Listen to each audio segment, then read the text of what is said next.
Chapter 1. Tianling Dynasty. The royal family's ancestral hall. Inside the solemn and serene hall, a thick smell of blood permeated the air. A silver cage stood in the middle of the hall, and a woman was trapped inside. She lay on the floor, curled up into a ball, and trembled slightly. Her gorgeous palace gown was stained with blood, and the hem of her dress was strangely empty. Her legs had been chopped off. A series of footsteps sounded, and Shanghai Yu looked up with difficulty. A familiar face came into view. Her heart trembled harshly because the person who came was her fiancé, Jiang Yuqing, whom she was about to get married in the next few days. Shanghai Yu, how does it feel to lose your force and become a cripple? Shanghai Yu looked at him in disbelief. It's you. Jiang Yuqing smiled slightly. I've added some powder to your snow tea every day for the past 3 years. How does it taste? Shanghai Yu was stunned for a moment before she smiled sadly. I thought that he was being nice, but I didn't know that he wanted my life from the start. Her expression gradually turned cold. Jiang Yuqing, do you know what kind of crime it is to murder a princess? Jiang Yuqing smiled and didn't say anything. Another female voice sounded in the hall. Sister, do you still think that you're the high and mighty princess at a time like this? Shanghai Yu suddenly turned around and saw a woman walking over gracefully. It was the third sister that she doted on the most, Sheng Wanwan. Her face, which always looked weak and timid in the past, was now full of pride and arrogance. After 1 day and 1 night, your blood is about to run dry. Who will be able to save you? Is it the seriously ill father or the 13 Yu guards at the borders? Shanghai Yu's heart sank. Father's illness was caused by you. The 13 Yu guards were probably sent away by them on purpose. Shanghai Yu blinked, patted her chest lightly, and looked at Jiang Yuqing coquettishly. Yuqing, sister is so fierce. I'm so scared. Jiang Yuqing smiled and pinched her waist. What are you afraid of? She's just a cripple now. As long as you use her blood to nourish your Yuan meridian, your talent will definitely increase greatly in the future. When that happens, won't everything be yours? Sheng Wanwan looked at her with jealousy. Elder sister, you were born with the Tianjing Yuan meridian. As the heavenly fate princess, everything is yours. But, why? Is it because your mother is the empress and my mother is just a concubine? She was unwilling. Therefore, she wanted to snatch everything from Shangguan Yu. Don't worry, in the future, the man you love the most, your future throne, will help you keep it safe. Shangguan Yu felt as though something was stuck in his chest, and he felt as though he was about to explode. The 2 people she trusted the most had betrayed her. She twisted it fiercely. At the same time, she kicked out. A mournful scream rang out in the forest. In a moment of carelessness, the man was kicked back, and his hand was in a strange position, his wrist was broken. Big brother. The 2 men behind him were shocked and hurriedly supported him. When they saw that he was injured, they were shocked and turned to look at the young girl. What happened? Chu Luiyue was a well-known good-for-nothing in the Chu family. She didn't have any fighting ability at all. Otherwise, she wouldn't have been so easily knocked out and brought to the dense fog forest. But now, she actually broke their big brother's hand. Bitch! How dare you hit me, Song Lian? I think you're the one who's looking for death. Second brother, third brother, go and catch her for me. Yes. Although they were puzzled, they didn't think too much and rushed over. The 3 of them were rank 2 warriors. How could a mere Chu Luiyue be a match for them? They must have seen a ghost just now. Looking at the 2 men who were attacking her, Shangguan Yu narrowed her eyes and a dark light flashed across her eyes. Then, he also charged towards the 2 people. Just as the 3 of them were about to clash, the 2 men brandished their swords. However, Shangguan seemed to have expected this. She bent down abruptly and with a single step, she rushed to the front of one of the men. They were inches apart. Then, she easily grabbed the man's wrist and pressed down on a certain spot. A sense of helplessness suddenly came from the man's wrist. The man's sword stopped above the young girl's head. Shangguan Yu's eyes were cold and she turned around. The sword turned in the opposite direction and chopped off the man's head. Warm and smelly blood splattered all over her face. But she didn't even blink. Dong! She let go of her hand expressionlessly and the decapitated man fell to the ground with a loud bang. A gust of cold wind came from behind. She didn't even turn her head and slashed with her sword. The man who wanted to sneak up on her widened his eyes. Before the sword landed, he was already cut in half. Dong! The neat cut on his waist made him shudder. Song Lian looked at the scene in front of him in shock and horror. What was going on? Chu Luiyue killed 2 Stage 2 warriors in the blink of an eye. Chu Luiyue. Are you crazy? Song Lian's voice became much sharper because of fear. Shangguan Yu turned around and looked at the man who wanted to kill her. She frowned slightly. She didn't know these 3 people. Moreover, they were too weak. If they wanted to kill her, they would have to send at least Stage 8 warriors. But now, no. Wasn't she already dead? She was murdered by Jiang Yuqing and Shangguan Wan in the royal family's ancestral hall. Then now, she suddenly lowered her head and looked at the hand holding the sword. It was a pair of thin and weak hands. But because of years of hard work, there were many calluses on them. These weren't her hands. And that man just called her Chu Luiyue. Her eyes flickered as she quickly connected the dots between what had happened before and after. Did Third Missy send you to kill me? Song Lian wanted to seize the opportunity to kill Chu Luiyue, but he did not dare to act rashly even though he did not know what possessed Chu Luiyue to be possessed by the 2 people who had died tragically earlier. With a thought, his expression changed.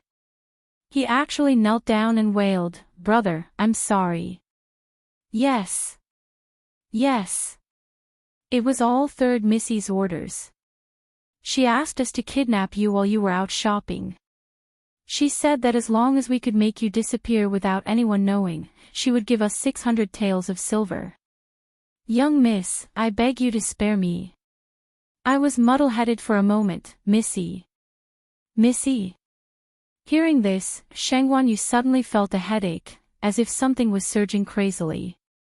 The intense pain caused her to stagger and take a step back. Her face was extremely pale. Song Lian looked at her and his gaze became vicious. In for a penny, in for a pound. Now was the time. Die. With a shout, he suddenly got up and charged towards Shangguan Yu. The power in his body was also suddenly stronger than before. He had already advanced to a Stage 3 practitioner. However, just as he was about to reach Shangguan Yu, a knife pierced through his chest. It was the knife in Shangguan Yu's hand. Song Lian lowered his head in disbelief. How could it be? Chu Luiyue, when did she become so strong? He would never know the answer. Bang! The last one was also killed. There was silence in the forest. If it weren't for the 3 corpses on the ground, no one would have thought that such a skinny girl would have such shocking strength. Shangguan Yu held onto a tree for support. When the intense pain gradually disappeared, she realized that there was another person's memory in her mind. After sorting everything out, she slowly opened her eyes and sighed softly. It turned out that she had been reborn in the body of this girl named Chu Luiyue. Chu Luiyue was the big missy of the Chu family, one of the 4 big families in country Yaoqin. Although she was called the big missy, her life was worse than that of the servants. As she was born with a damaged yuan meridian, she could not cultivate and was seen as the Chu family's disgrace. Chu Luiyue's mother died when she was very young. Her father, Chu Ning, was originally the best candidate to be the next head of the Chu family. However, he was seriously injured a few years ago, and his status in the family plummeted. As such, it was not hard to imagine how much Chu Luiyue had been bullied since she was young. The so-called third missy of the Chu family, who wanted to kill her, was her second uncle, Chu Yao's daughter, Chu Xianmin. The reason why she wanted to kill Chu Luiyue was that Chu Luiyue had a marriage agreement. She was engaged to the current crown prince of country Yao Qin, Rong Jin. Chu Luiyue would be 14 in a month, and the engagement would be officially held then. Actually, it was not only Chu Xianmin who wanted to kill her. Countless people secretly wanted to kill her. Sheng Guanyu stood up, and her pale lips slowly curved into a smile. If she remembered correctly, country Yao Qin was one of the countries under the Tianling dynasty's jurisdiction. The heavens did not want her to die. From now on, she was Chu Luiyue. Chapter 2. After Chu Luiyue cleaned up the 3 corpses, she picked up a bag at the side. It belonged to the original Chu Luiyue. After opening it and inspecting it, Chu Luiyue raised her eyebrows. There were quite a lot of banknotes in the bundle, as well as some jewels and jewels. Although to Sheng Guanyu, who was once the heavenly fate princess, these things naturally did not catch her eye, but to a destitute young girl from the Chu family, it was a windfall. Is she trying to escape? Chu Luiyue sneered. Not to mention that the original Chu Luiyue had a soft personality and would not have the guts to do so. Even if she wanted to escape, how could she bear to leave her father, Chu Ning? The most important thing was that Chu Luiyue had always been bullied by the entire Chu family. How could she have the chance to get so many banknotes and jewelry? It was obvious that someone had framed her. If Song Lian and the other 2 killed Chu Luiyue, the Chu family would have to pretend to look for her for the sake of their reputation. When everyone found Chu Luiyue's corpse and saw these items, they would definitely think that she had taken the opportunity to steal the items and run away while she was out shopping. Death was not to be regretted for stealing. Chu Xianmin wanted to kill her and then splash a basin of dirty water on her so that she would never be able to make a comeback. Since she had borrowed Chu Luiyue's body, she naturally had to help her with these things. Besides, Chu Luiyue's identity would indeed make it easier for her to do things in the future. After checking the items, Chu Luiyue looked around and could faintly hear the sound of a stream. She was now covered in blood and needed to take a shower. Coincidentally, there was a change of clothes in the bag, so it was convenient. After passing through the lush forest for about 15 minutes, Chu Luiyue finally saw a blue lake in front of her. What was even more surprising was that there was a layer of white mist floating above the lake. Even standing by the lakeside, one could only see the blue lake water rippling gently.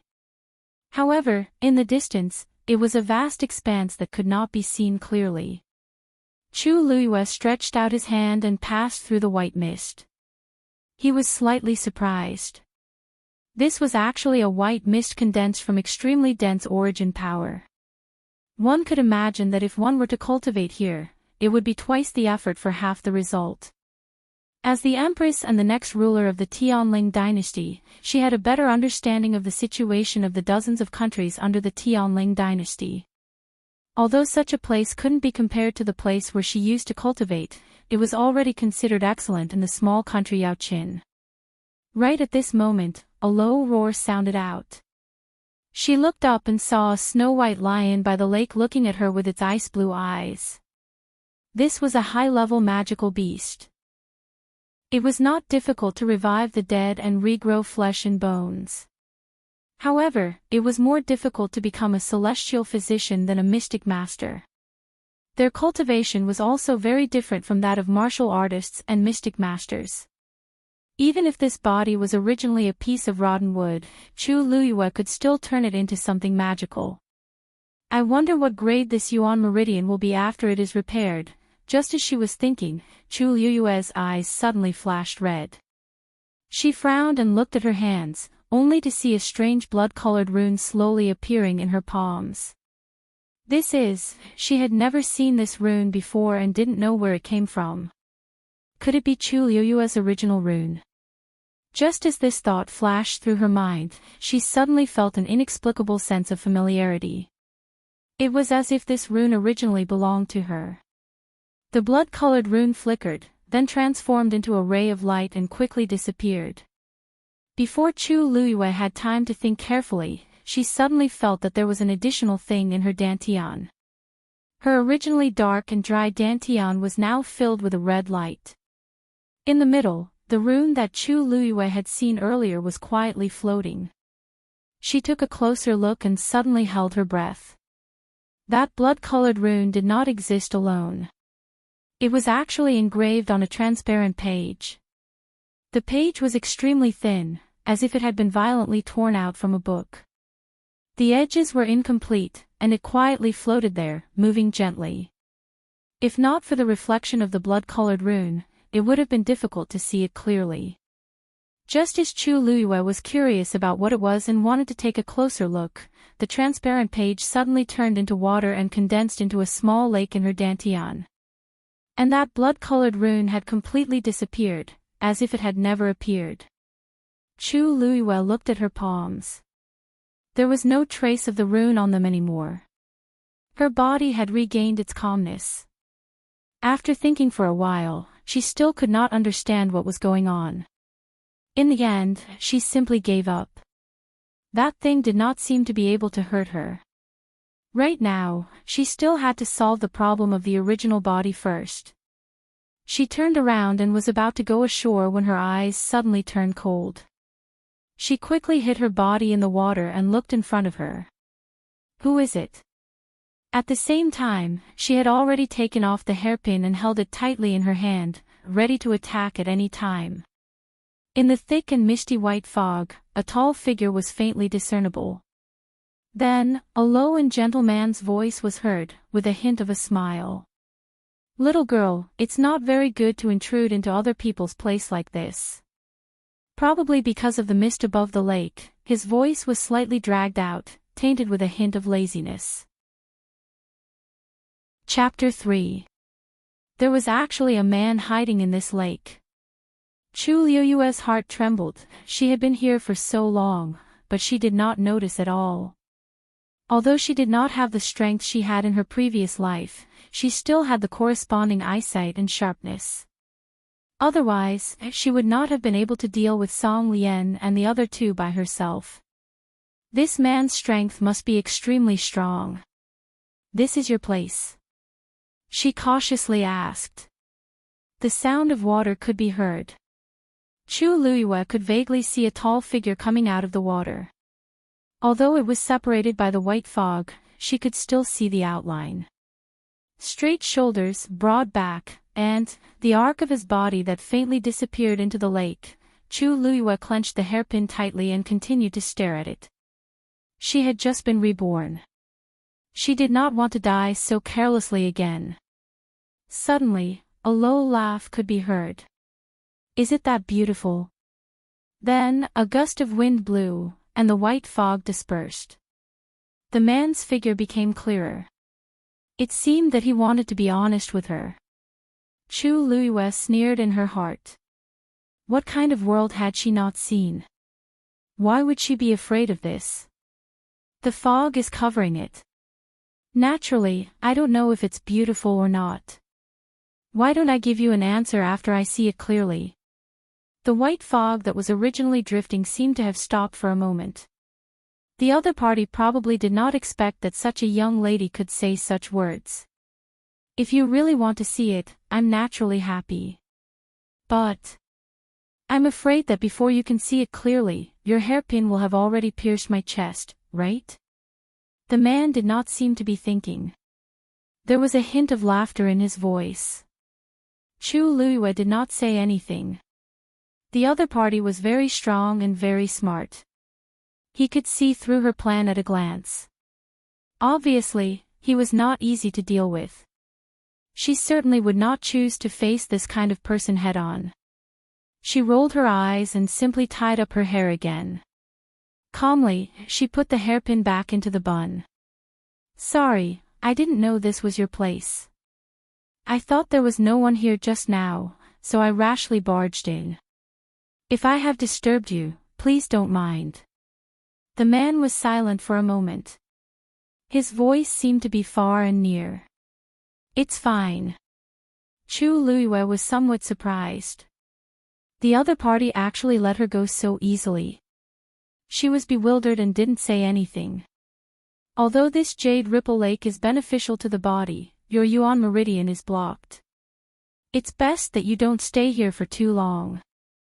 As he spoke, the man stood up and walked to the shore. Yemi saw how he moved, and he was already dressed. Even though there was a white mist covering his figure and she could barely make out his figure, she could still tell that this man's figure was indeed top-notch. She no longer hesitated and quickly put on her clothes, intending to leave. This man was not to be trifled with. However, before she could take a step forward, the man's voice came from behind her. Little girl, although I don't intend to pursue the matter, I still need to know who broke into my place today. The tone of his voice was steady, but there was a trace of the dignity of a superior that could not be refuted. Did he want her to tell him who she was? Chu Luiyue turned around. A man was standing not far away. She held her breath slightly. As an imperial concubine, she had seen countless young talents, and her fiancé was known as the most handsome man in the Tianling dynasty, Jiang Yuqing. However, when she saw this man for the first time, she couldn't help but feel a trace of amazement in her heart. A pair of sword-like eyebrows slanted to his temples, a straight nose, and sparkling starry eyes. It was as if the most beautiful starry sky couldn't even compare to 1,000th of those deep eyes. Just a slight glance was enough to make people crazily sink into that light. His scarlet lips were slightly pursed, forming an impeccable curve. His thin lips, which originally appeared somewhat fickle, had a bit of a peach color because of the pearl in the middle of his lips. His eyes were the cleanest starry night in the world, but his lips were the most ambiguous spring color in the world. Pure and mysterious, gentle and elegant, and noble, he was like an unfathomable contradiction. Just by standing there, he seemed to attract everyone's attention and make people go crazy. Chu Luiyue sized him up and silently said a word in her heart, evildoer. Chu Luiyue. She had no intention of hiding her identity. After all, the other party looked like a very capable person. Lying would only add to the trouble. The man opposite her was also looking at her, but his gaze was like the moonlight. It only swept past her indifferently and finally stopped on her face. Since Xue let you in, I'll let it go this time. Xue. Was it that white lion? The man suddenly stepped forward and walked in front of Chu Luiyue.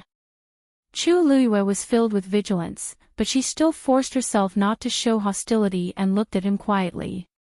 Then, he stood still and suddenly reached out. His warm fingers gently brushed past her cheek. The eldest daughter of the Chu family naturally can't return in such a sorry state with bloodstains. Chu Luiyue was stunned. She looked down and saw a faint trace of blood on his finger. The two of them breathed in and out for a moment. His voice was low and stirred her eardrums. Also, I'm Rongxiu. Chu Luiyue wanted to say something, but he had already said, you should leave. Chu Luiyue pursed her lips. Although she didn't know what he was planning, thank you. There was still a tough battle when she returned to the Chu family. Only when the girl's slender figure completely disappeared into the forest did Rongxiu finally retract his gaze and look at the white lion. The gentle smile on his face gradually faded. Chu Luiyue stepped into the hall with a smile, but it made Chu Xianmin shudder. Chapter 4. Chu Xianmin was so shocked that she almost jumped out of her chair when she saw the familiar face. Chu Luiyue is really back. How is this possible? Song Lian and the other two were not weak. It was a piece of cake for them to deal with Chu Luiyue. Everything was arranged flawlessly, but Chu Luiyue actually, Chu Chu Ning rushed over nervously when he saw his daughter return. How are you? Chu Liuyue's heart warmed when she saw the worry in Chu Ning's eyes. She could feel that Chu Ning really loved his daughter. Even though she was a good-for-nothing, the love a father had for his child was not any less. It was a pity that the real Chu Liyue was already dead. Chu Liyue patted the back of Chu Ning's hand and gave him a reassuring smile. Don't worry, father. I'm fine. Chu Ning did not believe her when he heard her say that, but she did not seem to be injured from head to toe. The rock in his heart was finally lifted. He did not know why, but he felt that something was different about when he saw the smile on his daughter's face. Was always weak and timid in the past, but now, there seemed to be stars in her bright, black eyes. They were bright and dazzling. Sister. You're finally back. Minmin was so worried about you. Chu Liyue looked up and saw Chu Xianmin looking at her with a face full of joy, as if she was very happy. Worried? Chu Liyue sneered in her heart. Chu Xianmin was probably really worried when she saw that she was back. Oh. So, third sister was worried about me. But when I was outside, I seemed to have heard third sister accusing me of stealing your pocket money. Chu Liyue spoke calmly. Chu Xianmin's back broke out in cold sweat. What's wrong with Chu Liyue? Not only did she not die outside, but she also seemed to have become a little different. How dare she ask such a question in front of everyone? Sister, you've misunderstood. I just felt uneasy when you didn't come back because it was getting late. That's why I asked First Elder. At this point, her eyes were filled with tears again. After all, I don't have any origin power in me. If I were to go out and get bullied, I would really blame myself to death. He was deliberately mocking her for being a good-for-nothing who couldn't cultivate. If it were the Chu Liyue of the past, he would probably think that Chu Xianmin was worried about him. However, the Chu Liyue of today had changed. How could he be fooled by such despicable methods? Chu Xianmin was the most talented person in the Chu Liyue's generation. Her words only made others think that Chu Liyue was useless. Even leaving the house was troublesome. Sure enough, the first elder's eyes immediately became filled with disgust. You came back so late today, who knows what you did outside? If you can't even handle such a small matter, then don't go out in the future, lest you embarrass the Chu family. Trash. Chu Ning's expression suddenly turned cold. Chapter 5.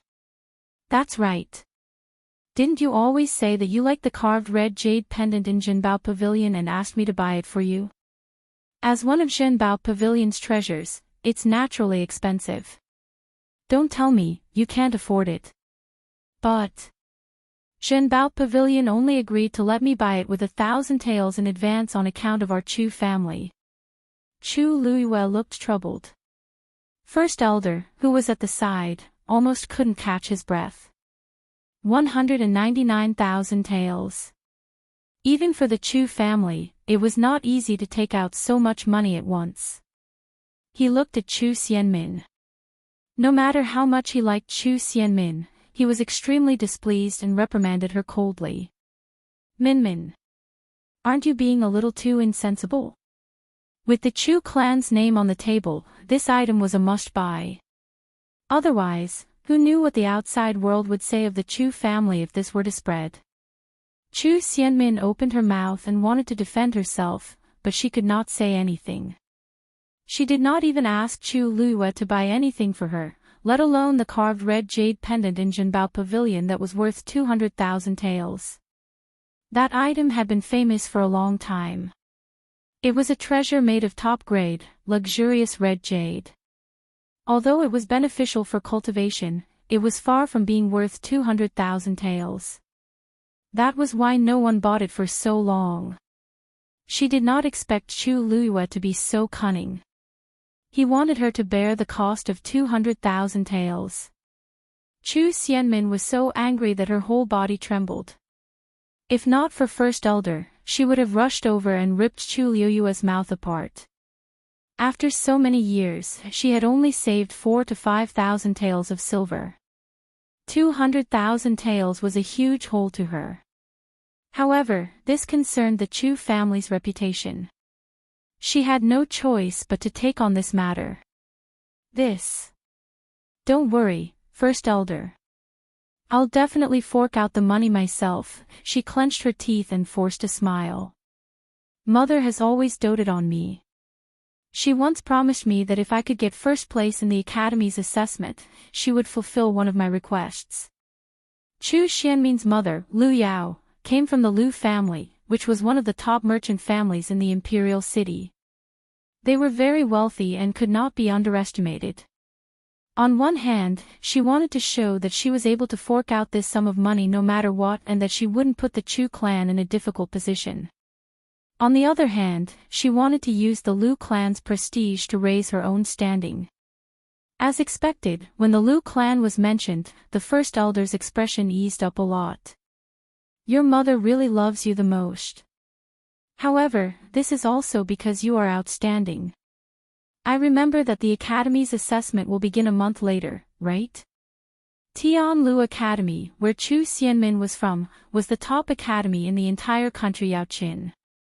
Anyone who could get in was an enviable genius.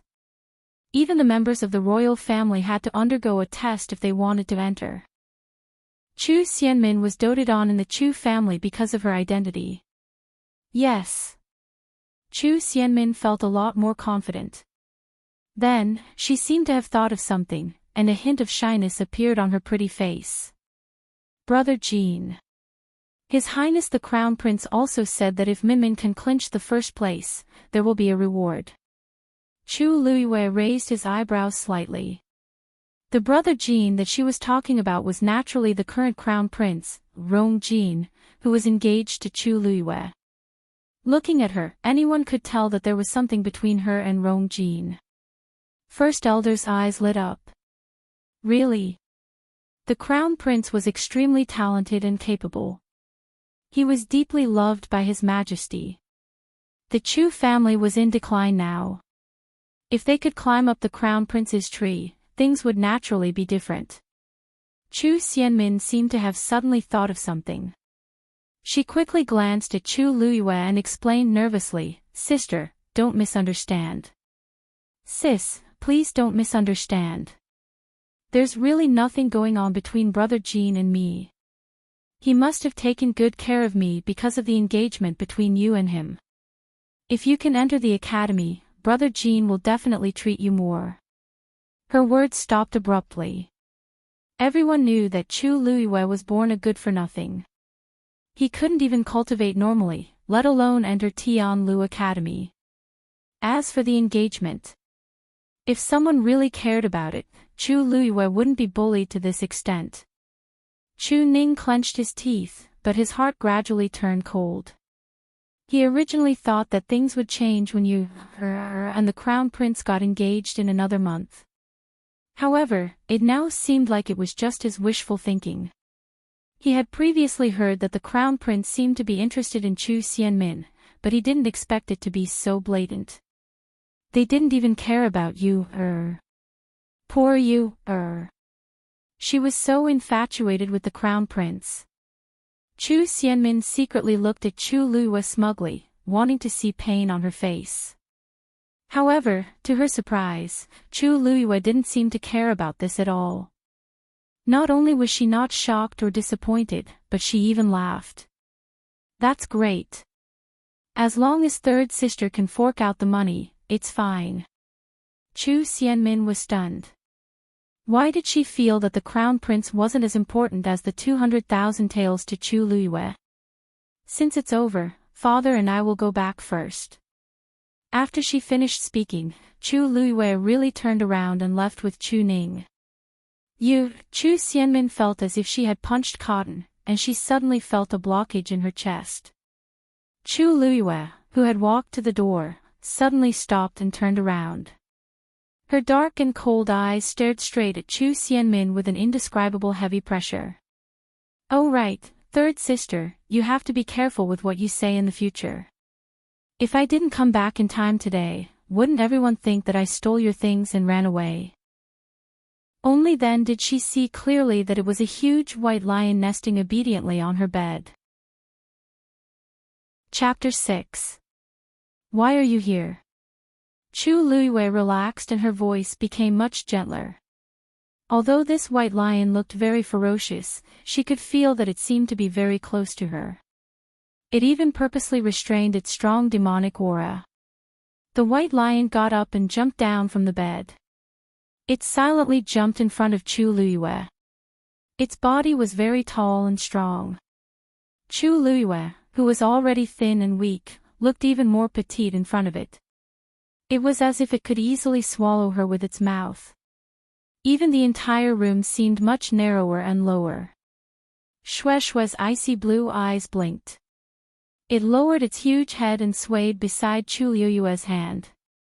Chu Luiyue was stunned. For a moment, she was not sure what it wanted to do. Seeing that she did not move, Shui moved closer and looked up at her eagerly. Chu Luiyue's eyes twitched. Was it asking to be caressed? She tentatively reached out her hand and placed it on its head, gently caressing it. It felt incomparably soft and smooth fur. It felt very good to the touch. It could be seen that it had led a very good life to be able to become like this. Only then did Shui close its eyes in satisfaction. It stretched its body and swung its tail. It let out a satisfied groan. Chu Luiyue, had it made up its mind not to leave? Hey, shouldn't you go back to your master's place? What's the meaning of you staying here? However, Shui did not seem to care. It closed its eyes and did not move, as if it had really fallen asleep. Chu Luiyue did not know whether to laugh or cry. Although she did not know why the white lion was doing this, it was already late. If she insisted on letting it go back, it might cause some trouble. By then, it would be even more troublesome. After thinking for a moment, Chu Luiyue decided not to dwell on this matter. She gently patted its head and went to bed to rest alone.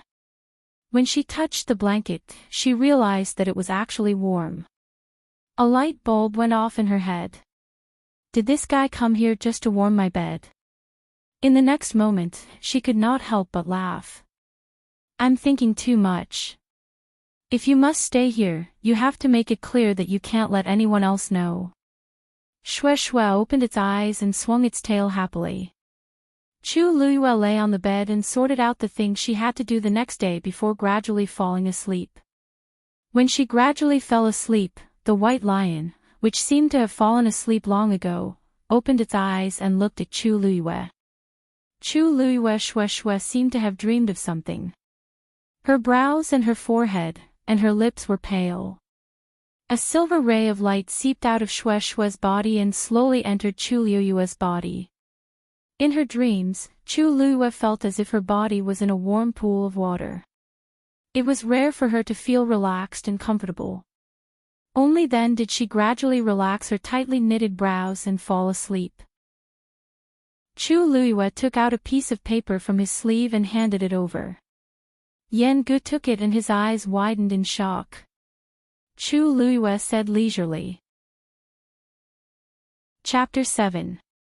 Yan Gu was not surprised to hear the price.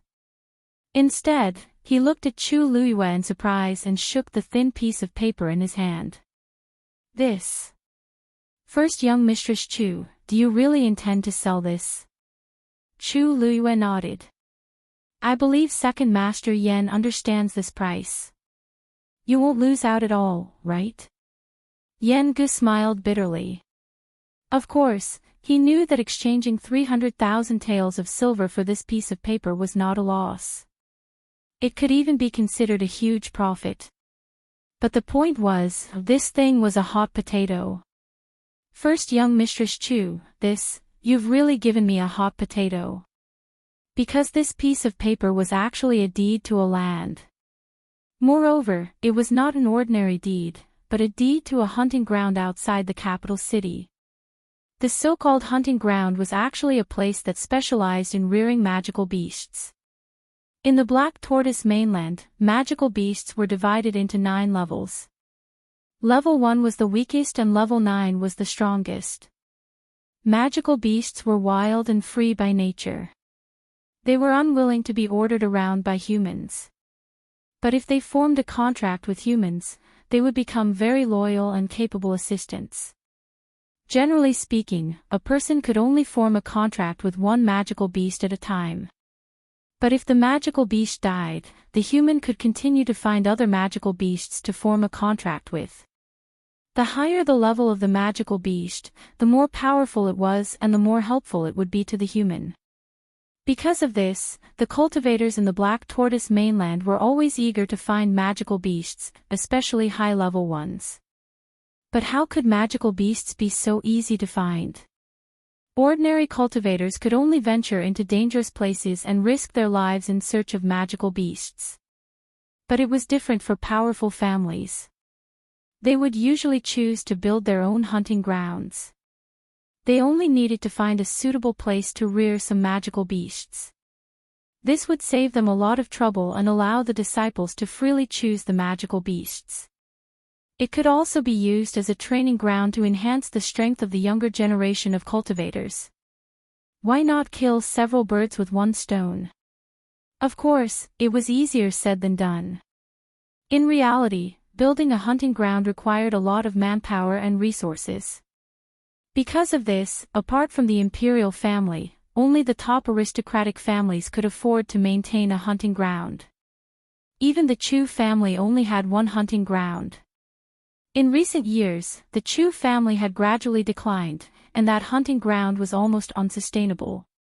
Among them, the one with the highest level was a 5th-grade magical beast raised by the Chu family's patriarch, Chu Zhonghe, 20 years ago, Golden Tiger. And now, the hunting ground's title deed that Chu Luiyue took out was not something that belonged to the Chu clan. It was her own. She would do the same to others. Before she came, she had asked around. Zhenbao Pavilion had a special status, and everyone in the imperial city treated them with respect. No one else dared to accept the title deed, so Zhenbao Pavilion was the only choice. Indeed, it was as she had expected. Zhenbao Pavilion could really take this business. Yan Gu carefully sized up the young lady in front of him again. This is really strange. It was rumored that the eldest daughter of the Chu family was born a good-for-nothing. She was weak and incompetent, and even the servants in the Chu family could bully her. However, the person in front of him was clearly different. Straightforward, resolute, generous, and composed. Although the clothes he wore were old and tattered, his entire body emitted an indescribable noble aura. His appearance was still young, but the space between his brows revealed a composure that was rarely seen in ordinary people. He had only seen this kind of aura on one person before. Ha! Great! Zhenbao Pavilion will take this business. Should I give you banknotes, or? Yan Gu rubbed his hands excitedly. The hunting ground had been carefully maintained by the crown prince in recent years, and there were many fiends. It was a huge profit. Chu Luiyue shook her head. There's no hurry. I want to pick something first. Yan Gu was stunned and immediately said, What do you want? I'll get someone to get it for you immediately. Now, he would no longer treat the young lady in front of him as the lowly good-for-nothing who could be bullied by anyone. Chu Luiyue's eyes flashed. I want 10-year-old bamboo leaves, ice stones, and wormwood, 30-year-old eupatorium seeds, red mulberry leaves. As she spoke, she took out another piece of paper. Just prepare them according to the list and give them to me. Yan Gu took a closer look and was a little confused. He had thought that Chu Luiyue would pick something precious, but he did not expect her to want these herbs. Some of them were more common, but the more he looked, the more precious they were. Hey, don't worry. If the items on this list were in other shops, they might not be able to prepare everything for you. However, Zhenbao Pavilion will definitely satisfy you. Zhenbao Pavilion had a wide range of products, including herbs. However, 20,000 taels of silver will be enough for all these items. As for the rest, Chu Luiyue raised her brows slightly. Give me 100,000 taels of silver in banknotes. Second Master Yen can keep the rest. Because I want you to deliver the items on this list once every 3 days. What? Yen Gu, who was used to big occasions, could not help but widen his eyes. 200,000 taels of silver. That was 10 times, a whole month's worth. Difficult? No, no. Not at all. Zhenbao Pavilion will definitely not disappoint you. However, should I deliver these items to the Chu family?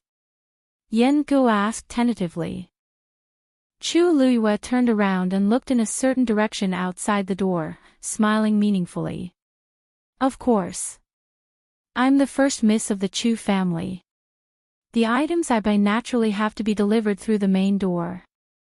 Want to spy on me? Chapter 8. The good-for-nothing Chu Luiyue from the Chu family is crazy. Almost overnight, the entire imperial city was discussing this matter. My cousin's third uncle works for the Chu family, and he saw with his own eyes that Zhenbao Pavilion's people respectfully delivered half a cart of herbs. Furthermore, they clearly said that they were delivering them to Chu Luiyue. Don't you think that's strange?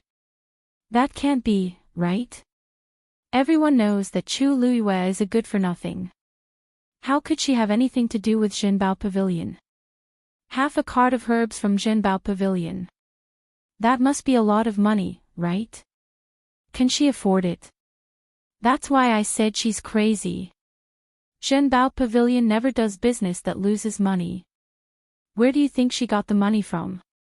Did the Crown Prince give it to her? Ha! The Crown Prince has never mentioned Chu Luiyue in all these years. Why would he do such a thing? Who knows where Chu Luiyue got the money? She even bought herbs.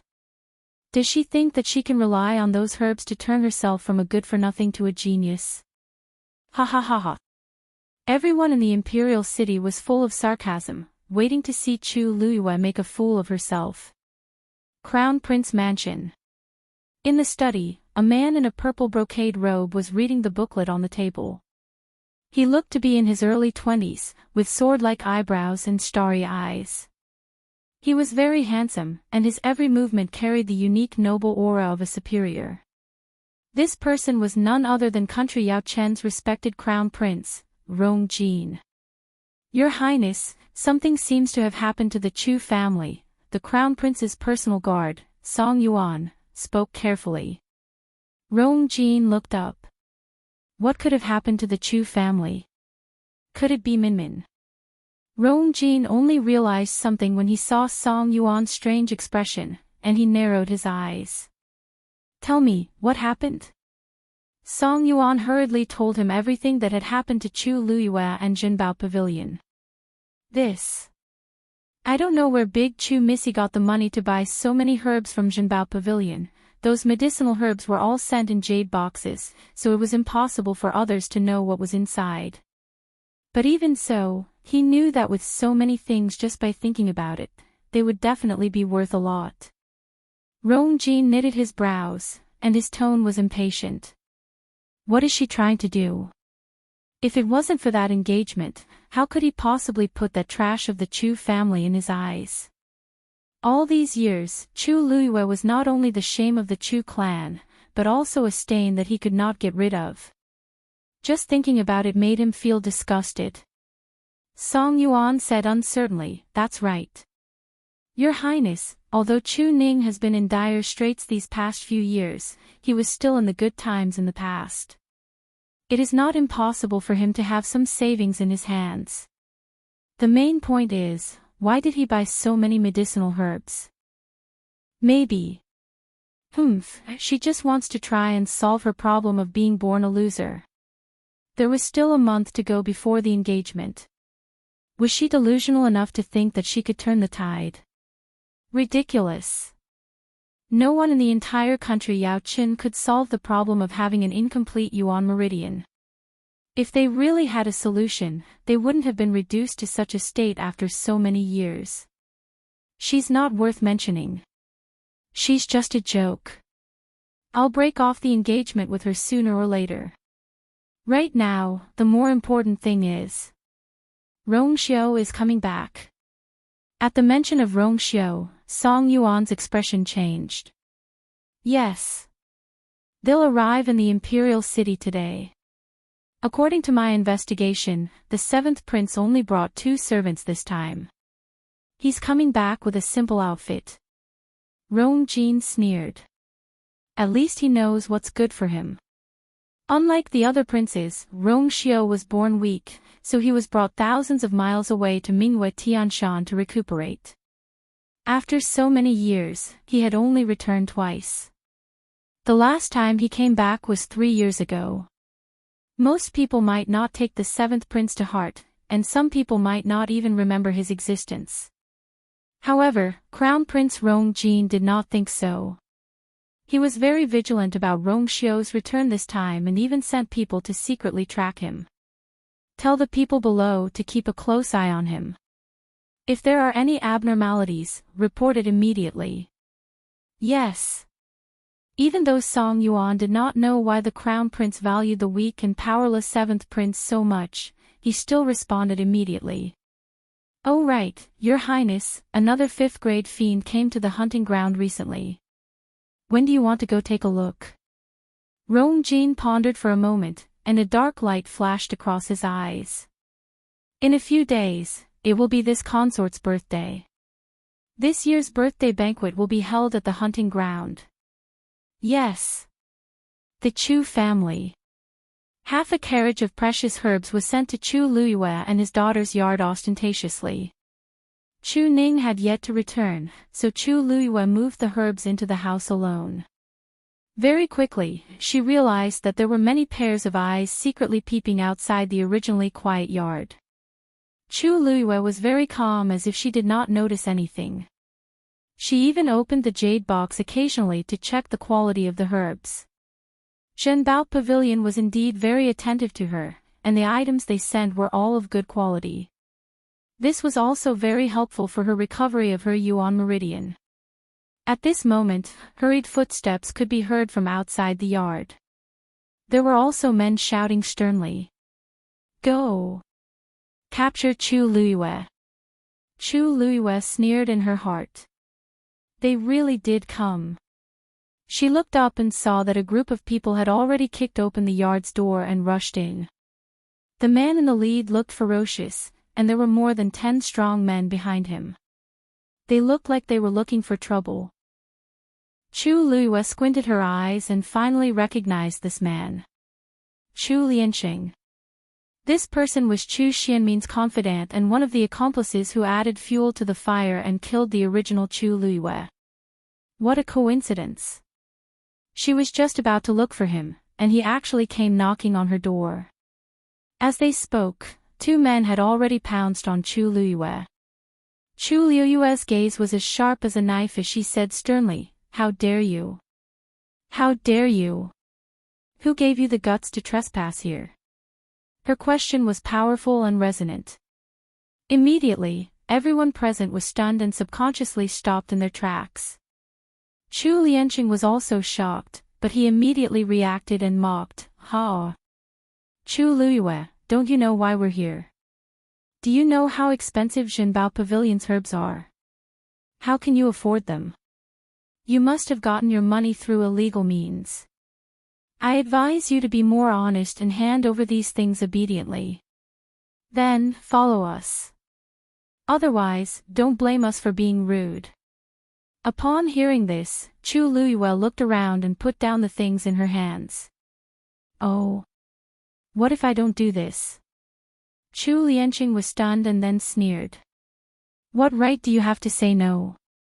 He sized up Chu Luiyue, and his eyes were full of contempt. A good-for-nothing freeloader has been eating and drinking in the Chu family for so many years.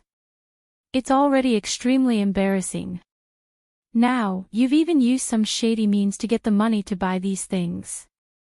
Chu Luiyue, you may be shameless, but the Chu family still wants to be. Chu Luiyue stared at him calmly and then walked forward. It seemed like he was going to surrender. Chu Lianqing became even more proud and gave the people beside him a look. Hurry up and put those things away. These are all crucial evidence. You can't. Slap. An extremely loud slap was heard. Inside and outside the courtyard, there was dead silence. Just now, Chu Luiyue actually slapped Chu Lianqing. Everyone knew that he was third Missy Chu Xianmin's confidant. Everyone usually gave him face when they saw him. Chu Luiyue must have lost his mind. How dare he hit him? You! How dare you hit me? Chu Lianqing was stunned. The burning pain on his face instantly ignited his anger. You're tired of living. As he spoke, he subconsciously raised his hand and slapped Chu Luiyue. However, his hand didn't land even after a long time. Instead, Chu Luiyue grabbed his wrist and gave him a second slap. Slap. Chapter 9. The air seemed to have solidified. Inside and outside the courtyard, the people who were prepared to laugh at Chu Luiyue were all stunned. Chu Luiyue must have eaten a bear's heart and leopard's guts. He actually dared to slap Chu Lianqing twice. In this cold and awkward atmosphere, Chu Lianqing was the first to react. The burning pain on his face and the sweet taste in his mouth reminded him of what had just happened. You little b*tch, how dare you hit me? Chu Lianqing's eyes widened in anger. He was extremely furious. He immediately pulled out the knife at his waist and aggressively slashed at Chu Luiyue. The sharp blade was about to cut Chu Luiyue's waist in half. If the knife landed, even if Chu Luiyue did not die, he would be crippled. However, Chu Luiyue did not move at all. Instead, he raised his head and stared straight at Chu Lianqing. He said, Chu Lianqing, are you going to kill the Chu family's eldest Missy in front of everyone? This sentence was like a bolt of lightning that exploded in Chu Lianqing's ears. The words, Chu family's eldest Missy, were like a curse that made him stop in his tracks. The tip of the knife was less than an inch away from Chu Luiyue. He instinctively looked at Chu Luiyue and met that pair of dark and quiet eyes. At this moment, he actually inexplicably felt a trace of a powerful and shocking pressure. Chu Luiyue's gaze was like a sharp knife that scraped every inch of his body. Swoosh! Chu Lianqing suddenly woke up. Yes. Although the young girl standing in front of him was dressed in tattered clothes and had a weak body, she was indeed the Chu family's eldest Missy. And he was just a servant who borrowed Chu Xianmin's power. This first slap is for not recognizing your status. Chu Luiyue took a step forward. Chu Lianqing subconsciously took a step back. This second slap is for not respecting your status. Chu Luiyue approached him again. Chu Lianqing's hand that was holding the knife trembled slightly. Even if I was born a good-for-nothing, the blood that flows in my veins is still the blood of the Chu clan. For so many years, I've been well-behaved and have never caused trouble.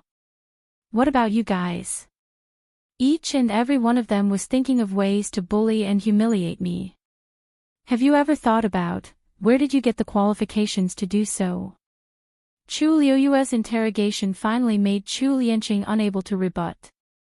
Chu Luiyue. You're nothing but a complete and utter trash. It was the shame of the entire Chu clan. What right do you have to say such words? In this world, the strong were revered.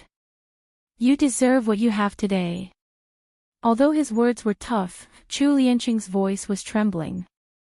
He knew that if he bullied Chu Luiyue in private, no one would pursue the matter. However, if the entire Chu clan was implicated, then it would be ugly. Chu Lianqing had always been cautious.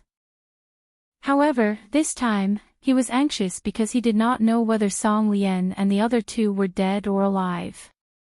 In addition, Chu Liuyue's subsequent actions were really unsettling. That was why he had impulsively brought people here. However, he had never thought that the timid and weak Chu Luyue would actually dare to resist.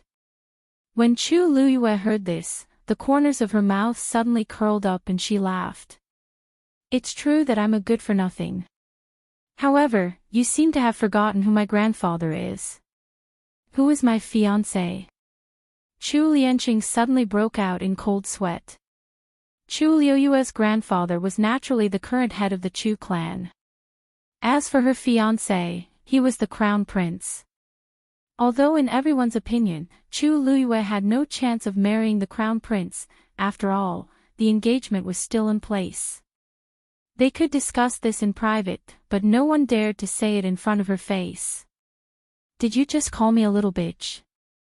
Chu Liuyue's smile became even gentler. Then, are you scolding grandfather and the crown prince as well? Clang! Chu Lianqing's knife suddenly fell to the ground. His legs turned to jelly and his face turned pale. He almost collapsed to the ground. Chu Luyue naturally looked down on the so-called grandfather and fiancé of the original body. If they had shown her a little bit of pity and concern, the original body would not have fallen into such a situation. However, it was not impossible for him to use it now. I didn't.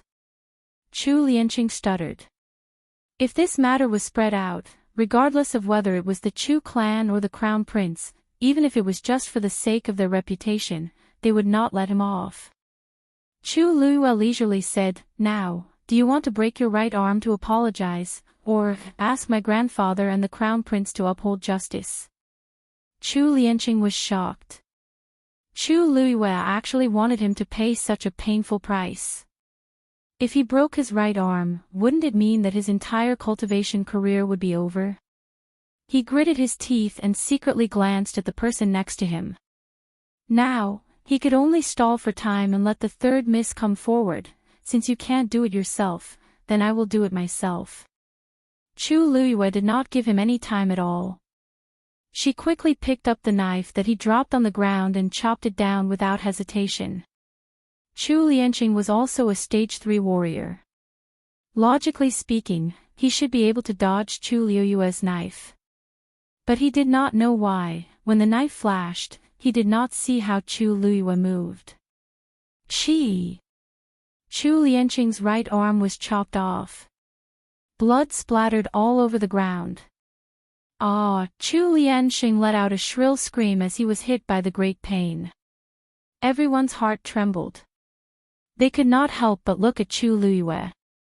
The thin and weak girl stood there with her back straight. She held the knife in her hand and looked calm. It was as if she had just chopped off a tree branch and not a person's right arm. This made people even more fearful. Chu Luyue, she had really changed into a different person. Even the people who were originally surrounding Chu Luyue dismissed the thought of dealing with her when they saw this situation. What a joke! She had just mentioned the master and the crown prince. Who would dare to touch her in front of everyone? Some people hesitated and wanted to help Chu Lianqing up, but they could not move. What if Chu Luyue went crazy and chopped them off too? At this moment, under the huge shock and fear, no one thought about how Chu Luyue, who was born a loser, could deal with Chu Lianqing. Chu Luyue casually threw the knife down and it rolled beside Chu Lianqing's broken arm. It was a bloody and horrible scene. Get lost. After saying that, she turned around and walked towards the medicinal herbs that were still piled up in the courtyard. Everything that happened today was just a warning to the others. She would definitely make these people pay back the pain and grievances that the original body had suffered 100 times over. What was a debt of 200,000 taels? What was a broken arm? Compared to Chu Liuyue's life, this was far from enough. Everyone inside and outside the courtyard looked at each other. They originally wanted to see Chu Luyue make a fool of herself, but they did not expect, however, at this moment, familiar footsteps came from outside. A woman's exclamation could be heard all of a sudden. Lianqing. What's wrong with you? Everyone turned their heads to look, and their expressions became interesting. The person who came was none other than Chu Lianqing's mistress, third Missy Chu Xianmin. Chu Xianmin had suffered such a huge loss previously and could not take it lying down. Naturally, she would not let Chu Luiyue live peacefully, so she sent Chu Lianqing over. On the one hand, she wanted to see what kind of herbs Chu Luiyue had bought. On the other hand, she wanted to take the opportunity to teach her a lesson. However, she did not expect that halfway through, her subordinates would send news that there was a change in the situation. She hurried over and saw Chu Lianqing on the ground screaming non-stop. His right arm had been chopped off. Chu Lianqing wailed and crawled over, crying bitterly. Third Missy. Third Missy, you must make a decision for me. That little b asterisk tch. Big Missy chopped off my right arm. Chu Xianmin was instantly enraged. Everyone knew that Chu Lianqing was her man. Chu Luiyue's actions were undoubtedly a slap to her face. She looked at Chu Luiyue and suppressed the anger in her heart. Chapter 10. Chu Luiyue turned around and raised his eyebrows lazily. Third sister, I only punished a servant who offended his superior. Why are you so angry? Do you think that I, as your sister, can't even compare to a servant? That depends on whose servant he is. Chu Xianmin was currently in a fit of anger. If it weren't for the fact that there were many people watching from the side, she would have definitely rushed up and questioned Chu Luiyue harshly. She took a deep breath and forced a smile. Sister, your status is naturally more honorable than theirs, but as the saying goes, you have to look at the master before hitting a dog. Sister, you clearly know that Lianqing is my man, so why are you targeting him? This slash of yours directly ruined his cultivation career. It looked like she really wanted to stand up for her own man. The crowd watched and could not help but compare the two in their hearts. Chu Xianmin was very talented, but she did not put on airs. She was gentle and sensible. Now that she looked like this, it was obvious that she was furious. It was obvious that she cared a lot about her own men. Just this point alone was enough to be praised. On the other hand, Chu Luiyue was extremely arrogant even though he was a good-for-nothing. He was like a lunatic. Chu Luiyue suddenly realized something. Oh. Yes, I almost forgot that he's your man. Chu Xianmin was so angry that she wanted to vomit blood.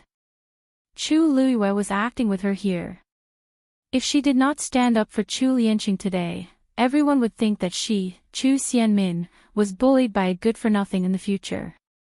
What reputation would she have then? Since sister has remembered, then no matter what, sister, please.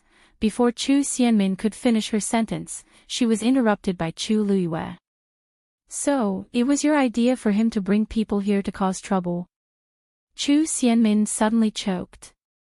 Did you order Chu Lianqing to bring people to capture me and steal the herbs I bought? How? How could it be? Chu Xianmin subconsciously denied it. Chu Luiyue did not believe her. Would Chu Lianqing dare to do this without your orders? This question made Chu Xianmin speechless. It was quiet all around. Everyone was watching the show. Chu Lianqing was a smart man. He knew that if he let Chu Luiyue continue talking, it wouldn't do them any good. Third Miss. It's all my fault. Young Miss has a noble status, I shouldn't have offended her. If young Miss insists on telling the family head and His Highness the Crown Prince, I am willing to bear all the consequences. Chu Xianmin's face turned ugly. Chu Luiyue was using her engagement with the Crown Prince to pressure her. What the hell? Chu Luiyue had long known that she was not worthy of the Crown Prince, so she had never been ashamed to mention the engagement. Why now, what's with the noise? What are you all doing? Suddenly, an angry roar was heard. Upon hearing the voice, Chu Xianmin was elated and turned around to look. Great Elder. Chu Luiyue looked up and indeed saw First Elder, Chu Shao, walking over. Half a step behind him was an unfamiliar man. I asked him to come. Why? Do you have a problem with that? First Elder stood in front of Chu Xianmin and looked at Chu Luiyue with a frown. His tone was filled with undisguised disgust. Chu Xianmin calmed down. Actually, First Elder didn't know about this. However, since he was willing to back her up, she was more than happy to do so. She calmed down a lot and greeted the man behind First Elder with a smile. Vice Captain Song, why are you here? The person was the Crown Prince's personal guard, Song Yuan. Song Yuan hurriedly bowed and said politely, Young Mississippi, nice to meet you. Third Mississippi, naturally, Song Yuan has something to give you. It was obvious that he was here to give something to the Crown Prince. Everyone's expression changed slightly. They had long heard that the Crown Prince was in love with Chu Xianmin. Now, it seemed like it was true. Chu Xianmin was also overjoyed. The envious gazes around her made her feel very comfortable. Her cheeks blushed slightly as if she was shy. If Brother Jean has something to give me, he can just send someone to do it. Why would he trouble Vice Captain Song to deliver it personally? Song Yuan took out a letter and handed it over with both hands. He chuckled. He smiled and said, The Crown Prince's birthday is around the corner. I'm here to deliver an invitation to you. If it's someone else's, naturally, someone will deliver it. But if it's yours, His Highness the Crown Prince specifically instructed me to deliver it to you personally. Everyone then realized that it was an invitation to the Crown Prince's birthday. It was normal for the Crown Prince to invite guests to his birthday banquet, but there were not many people who could make Song Yuan deliver it personally. It was obvious that he treated Chu Xianmin differently. Thank you, Vice Captain Song. Chu Xianmin took the invitation, and her heart was naturally filled with pride and joy. She knew that the Crown Prince liked her, but his attitude had always been ambiguous. Now, he was finally willing to do so. Soon, the entire imperial city would know about this. The Crown Prince had the intention of making her his wife. She held the invitation and purposely asked Chu Luiyue, Sister, your engagement is about to be announced. Sis, speaking of which, your engagement ceremony with Brother Jean is just around the corner. You should have received the invitation long ago, right? Laughter came from the crowd. Invitation.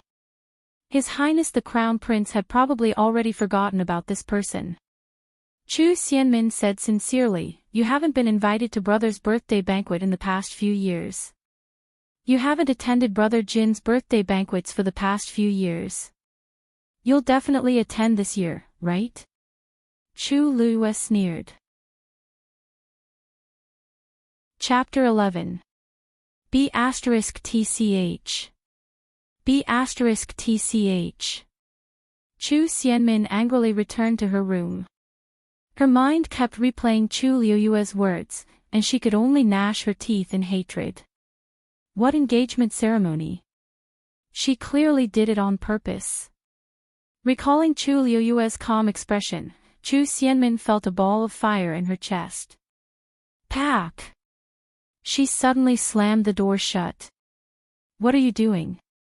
A woman's voice suddenly came from the room. Chu Xianmin immediately looked up.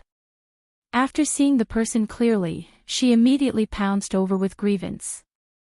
Mother! This time, you must uphold justice for Minmin. I'm going to be bullied to death by that B*TCH. This woman was Lu Yao, Lu Min's birth mother. She maintained herself very well. Although she was already in her 30s, she still looked very beautiful. Her every move was naturally charming.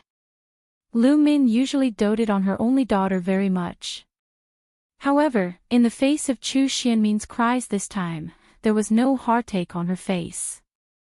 Instead, there was some dissatisfaction. I was only away for a few days, and so many things have happened. You've really disappointed me. That Chu Luiyue is just a good-for-nothing who can't be seen in public. What tricks can she have? You're actually in such a sorry state because of her. Chu Xianmin rarely saw her mother so stern. She could not help but straighten her body, but her heart felt even worse.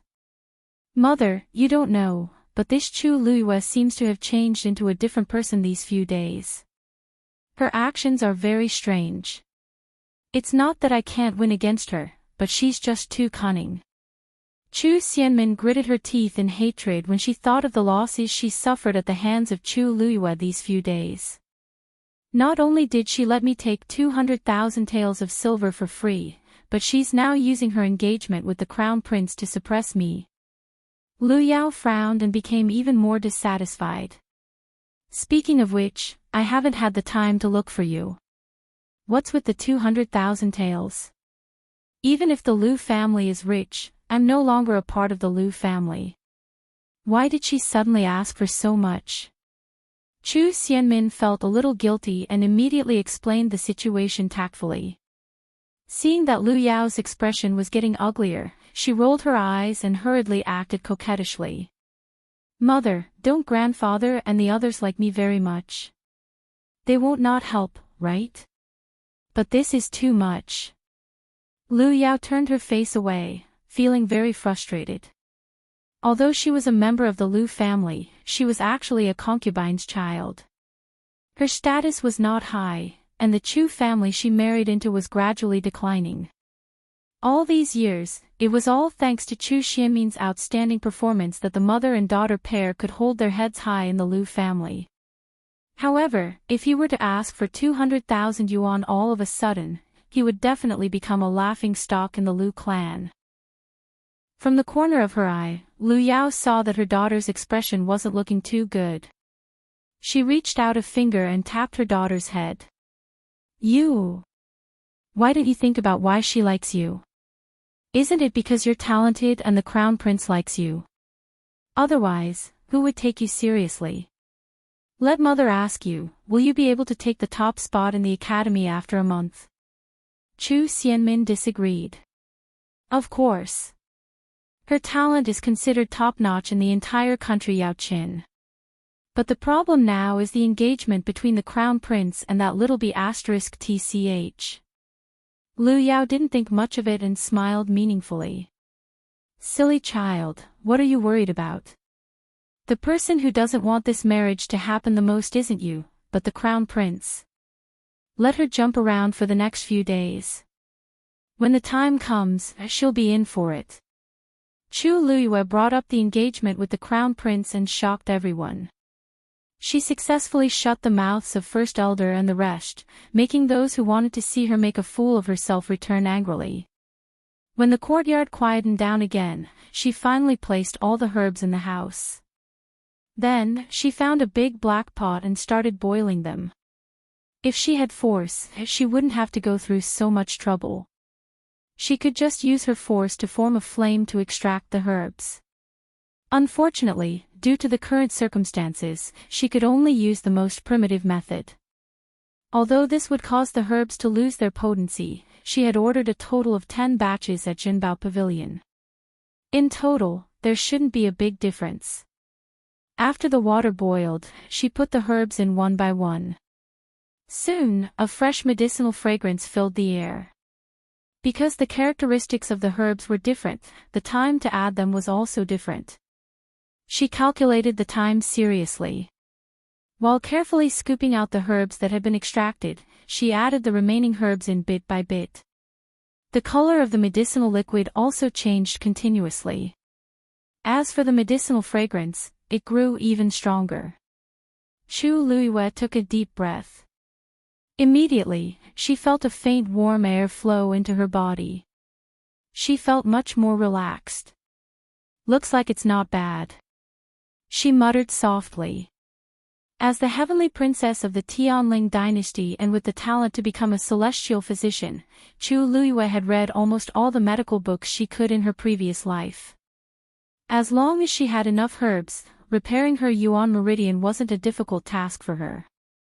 Chu Ning's anxious voice suddenly came from outside the door. Chu Luyue walked over to open the door curiously. As expected, she saw Chu Ning walking over quickly. Because he was in too much of a hurry, he didn't care about his injured leg. He limped over and seemed to be staggering a little. "Father, why are you back so early today?" Chu Luyue asked curiously. Ever since Chu Ning was injured, he was sent to work in one of the Chu family's shops.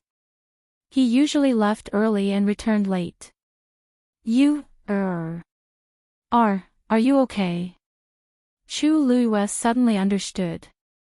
It seemed that Chu Ning knew what happened here. Otherwise, he wouldn't have reacted like this. She chuckled. "Father, you're too worried about you, It's only been half a day. What could have happened? Quickly come in and rest." As she spoke, she went to help him. However, Chu Ning grabbed her hand and stared at her. He wanted to say something but stopped himself. Previously, he was busy in the shop. When he heard that something happened to you, he hurriedly asked for leave and rushed back. When he entered the courtyard just now, he saw the eye-catching bloodstains in the courtyard. Seeing that his daughter seemed to be fine, Chu Ning's heart became heavier. The hand that grabbed Chu Luyue's wrist unconsciously tightened. Why you really chopped off Chu Lianqing's arm?" Chu Luyue's expression didn't change as he nodded calmly. "Yes. He wanted to snatch my things, so I naturally couldn't let him bully me. Chopping off his arm was just a warning to others." Chu Ning spoke with difficulty after a long time. He's Chu Xianmin's man. Aren't you clearly going against her by doing this? She's not an easy person to get along with. Chu Luyue was a little hurt from his grip, so he patted his hand and comforted him. "Father, why are you thinking so much? If I didn't do this, would she really treat me as her sister?" Chu Ning was speechless. Yes, because of the marriage agreement with the crown prince, Chu Xianmin was probably one of the people who wanted to get rid of you, the most. But, no buts, father. Don't worry. I know what I'm doing. As Chu Luyue spoke, he raised his chin toward the room and smiled. "Oh yes, I recently got a folk prescription that's good for recovery. Do you want to try it?" When she was brewing the medicine for herself, she didn't forget about Chu Ning's injury. Previously, she had secretly checked his pulse. As long as he recuperated, he would completely recover in less than half a month.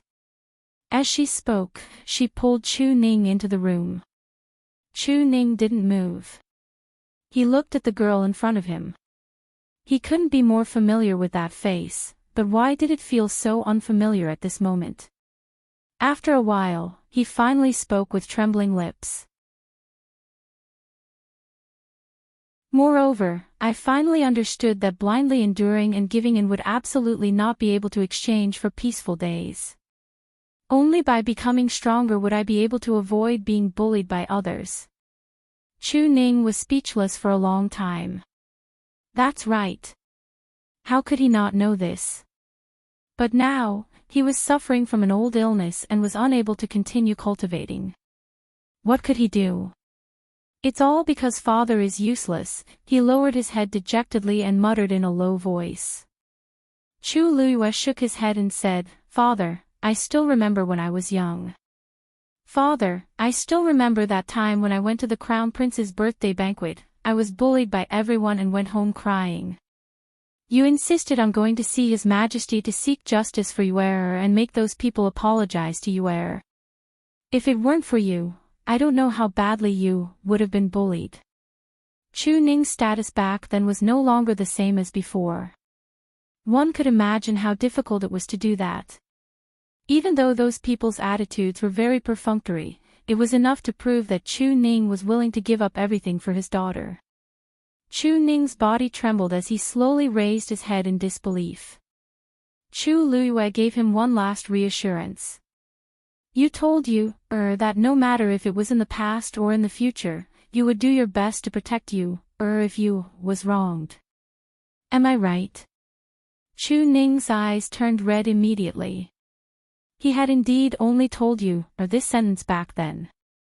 His voice was a little choked. You, my you, The person in front of him was still his daughter. Chu Luiyue's nose was a little sore. How would a father feel when he lost his daughter? When she died back then, she didn't know of her father. Whenever she saw Chu Ning, she would always think of her father. Now that she was alive as Chu Luiyue, she would naturally treat Chu Ning well and not let there be another sad father in this world. Her style was very different from her original self. Now that she had made things clear, it would be easier for her to do things in the future. After encountering such a life and death crisis, it was normal for her personality to change drastically, right? After a moment, Chu Ning clenched his fists and gritted his teeth. This Chu Xianmin is too much. I must think of a way to make her pay with her blood. Chu Luiyue's eyes flashed slightly, and he took the opportunity to say, Father, actually, what she did this time helped me instead. I happened to stumble upon a fortuitous encounter in the forest. I picked up a medical book. Chu Ning was shocked. Medical book? You can understand it. Medical books were extremely hard to come by and were usually difficult to understand. Normal people couldn't learn it by themselves. Even if they had a specialized master to guide them, they might not be able to understand it. But you are actually, Chu Luiyue nodded. Chapter 13. Chu Luiyue suddenly recalled that the seventh prince, Rong Xiu, had indeed left the capital early due to his poor health. He had only returned once or twice in all these years. Even in the eyes of some court officials, the seventh prince, Rong Xiu, did not have much of a presence, let alone the original owner of this body, who had been bullied all year round in the residence. In the original owner's memories, there was pitifully little information related to the seventh prince, Rong Xiu. Thus, Chu Luiyue did not realize that he was not in the capital at all. However, there is indeed news in the past 2 days that the seventh prince is coming back. You, did you say that you met the seventh prince in the forest outside the city? Chu Ning asked doubtfully. Chu Luiyue secretly sighed in relief and went with the flow. Yes. I also found it strange at the time. I didn't expect to meet him at the right time. No wonder.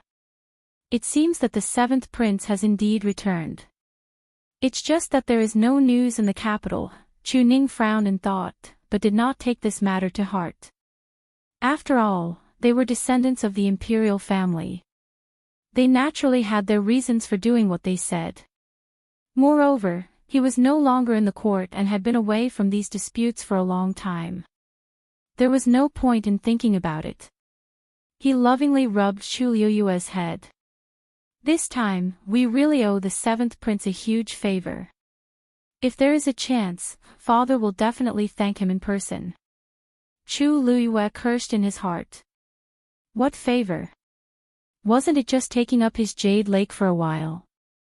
But seeing the relieved expression on Chu Ning's face, she did not explain much and quickly changed the topic to the medicinal herbs that were being boiled.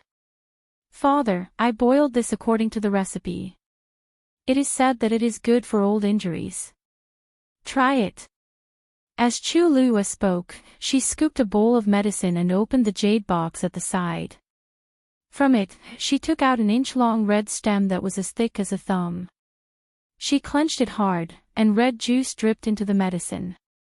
Then, Chu Luiyue handed the bowl of medicine to Chu Ning with both hands. Chu Ning lowered his head to look at the light red medicine and was somewhat uncertain. Is this really useful? Chu Luiyue naturally knew what he was worried about.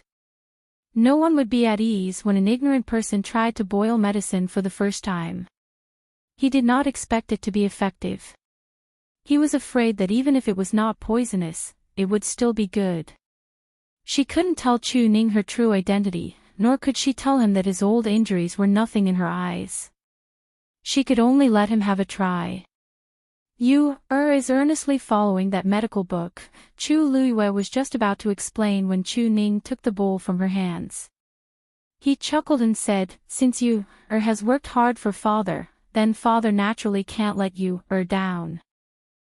As he spoke, he drained the bowl of soup in one gulp. After he finished, he showed the bowl to's father, obediently drank finishes to the to the you. Even if he wasn't sure what effect this bowl of medicine that you had brewed would have, he was still willing to drink it. Because this was his most precious daughter. Chu Luiyue was startled. Looking at the hearty smile on Chu Ning's face, he subconsciously asked, this is you's first time trying it. I don't have any experience.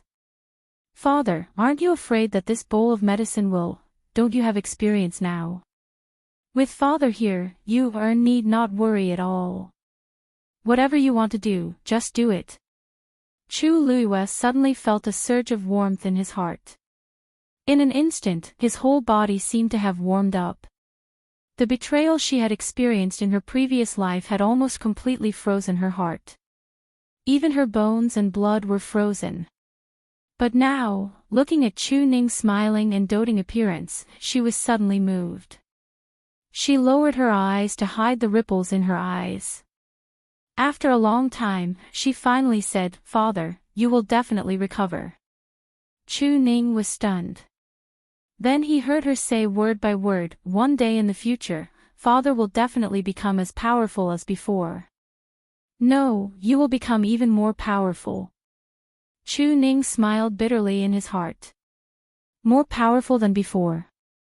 His leg already couldn't recover, and his cultivation couldn't improve anymore. How could it be easy?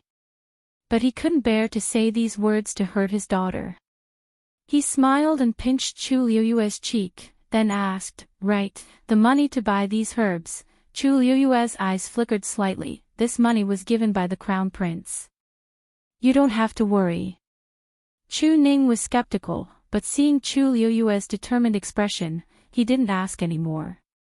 He gave a few more words of advice before leaving. After all, he had applied for leave to come back. Since his daughter was fine, he naturally should go back. After Chu Luiyue and the others left, she continued to boil the herbs. Chu Ning's injury wasn't a big problem. She just needed to boil some herbs for a few hours. What came next was her main event. Time flew by, and soon, it was night. The medicinal fragrance in the room grew stronger. Even though she had closed the windows and doors, the courtyard was still filled with a refreshing fragrance. But their place was already very remote. Coupled with the farce during the day, no one in the Chu family wanted to come here. The crescent moon hung high in the sky. Both inside and outside the room, it was quiet. Chu Luiyue poured all the medicinal soup into the wooden tub prepared by the side. The rising steam mixed with the rich medicinal fragrance assaulted her face. Then, she untied her belt and prepared to take off her clothes. Even though her body was very thin and weak, she already had the exquisite curves of a young lady. Her clothes fell to the ground, revealing her fair and smooth shoulders. Dong! The sound of a collision suddenly came from outside. Chu Luiyue quickly put on her clothes, walked to the window, and opened it to look outside. Who is it? The courtyard was silent. She could only vaguely see a white figure flashing by on the wall in the distance. But when she tried to take a closer look, it had already disappeared without a trace. She waited vigilantly for a while, but there was still no movement. So, she stopped looking. Just as she was about to lock the window again, her heart skipped a beat. Could it be that Shua came?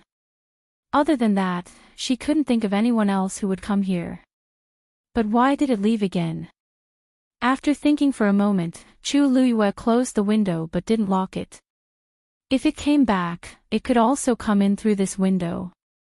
After doing all this, she finally took off her clothes and entered the tub. Blazing energy flowed through her skin and into her body.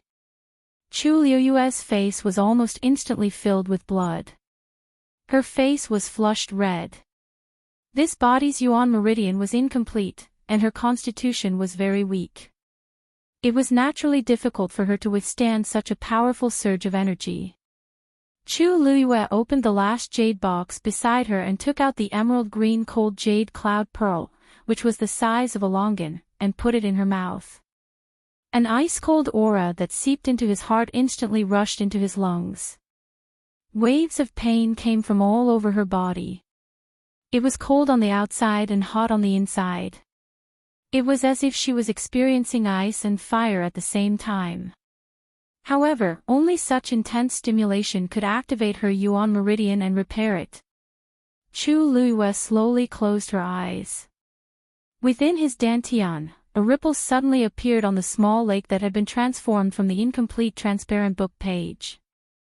Outside the Chu family, in a narrow and dark alley, a tall figure was hidden in the night.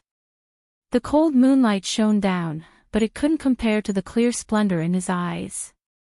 Behind him, a white lion was squatting pitifully. There was a bump on its head. It was obvious that it had just been beaten. Rong Xiao stood with his hands behind his back and looked quietly at the dark and quiet courtyard. His voice was slightly cold. Chapter 14. Chu Liuyue's body was like a sponge, crazily absorbing the power of the medicinal herbs. Hot and cold, two extreme powers flowed in her body, nourishing every inch of her flesh and blood. Continuous pain came one after another. Chu Liyue bit her lips tightly, a trace of blood seeping out of the corner of her mouth.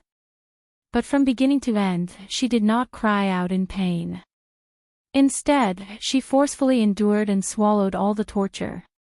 The damaged yuan meridian in her body was like a dried-up river in the cracked earth. When the power surged, it was like a torrential downpour. In the past, Chu Liyue's body could not retain the power and could only watch as it flowed away. But now, the continuous impact of the waves of power finally caused a slight change in the yuan meridian in her body. The dried-up and broken yuan meridian gradually became lustrous and started to extend. Time slowly passed. The color of the medicinal herbs in the bathtub also gradually became lighter. The power contained in the medicinal herbs was almost completely absorbed by Chu Liyue.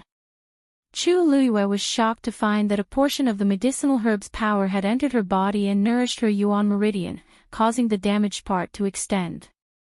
The remaining portion flowed into the small lake in her dantian. The lake was extremely small and light in color. When the power entered it, it magically disappeared, as if it was swallowed by something. Chu Liyue observed for a long time and found that the lake was like a bottomless pit. Other than the ripples, there was no trace of the power. She became more and more curious. This lake was transformed from that transparent and incomplete page. The mysterious blood-red rune that had appeared at the very beginning had never appeared again since that day. What was it? How did it come about? She searched through the memories of the original body but could not find any related memories.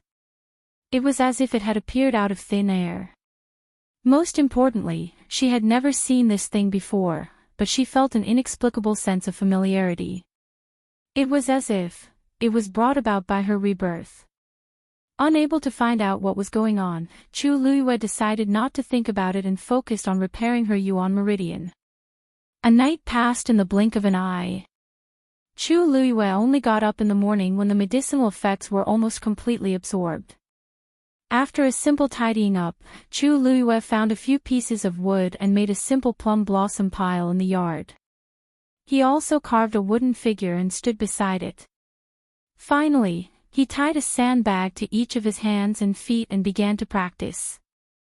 The conditions were indeed very simple, but in her current situation, this was already the most convenient and fastest way she could find to quickly increase her physical strength.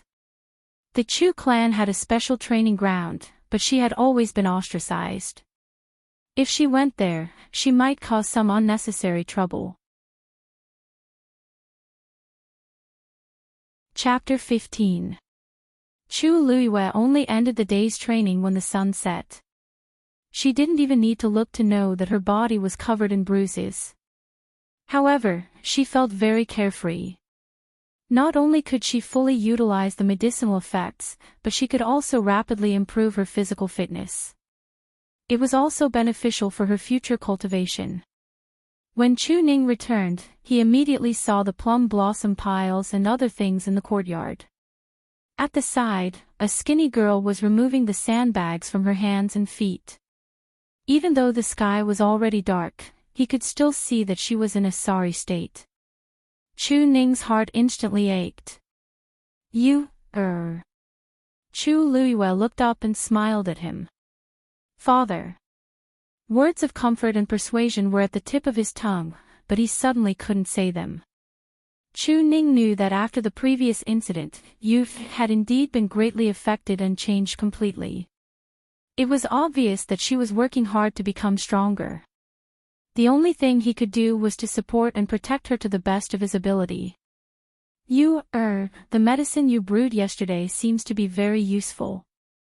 Chu Ning walked over and helped her wipe her sweat. Even though he tried his best to restrain himself, he still couldn't hide his excitement and curiosity. Chu Luiyue was pleasantly surprised. Really? Chu Ning nodded and didn't tell her what happened in the shop. He only said that he suddenly felt much better than before.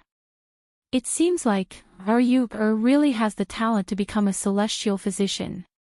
Chu Ning sighed with emotion. If he had discovered this earlier, Yu wouldn't have had to suffer so much all these years. Chu Luiyue smiled and winked. It's good that it's useful. As for this talent, it's not too late to discover it now. Chu Ning thought that she was comforting him and nodded. Yes, you recuperate well during this period of time. After some time, we'll find you a good master. Chu Luiyue smiled but didn't say anything. Master. Even if all the celestial physician in country Yaoqin were added up, they might not be enough to be her master. Oh yes, your birthday is coming soon. When the time comes, what do you plan to do about your marriage agreement with the Crown Prince? Chu Ning asked hesitantly. Previously, because the father and daughter were in dire straits and his daughter still had some fantasies about the Crown Prince, he did not mention this matter. Now that everything had started anew, it was time to consider this question. After all, there was less than a month left. Chu Luiyue smiled coldly. Let's wait and see. She was not the one who panicked first. That night, Shuai appeared as usual, but there was a bump on her head. Chu Luiyue asked, and Shuai lowered its head, feeling wronged. Was it easy? Clearly, its master had agreed for it to come, but in the end, it was beaten. When it came yesterday, it did not know that it would see Chu Luiyue taking off her clothes.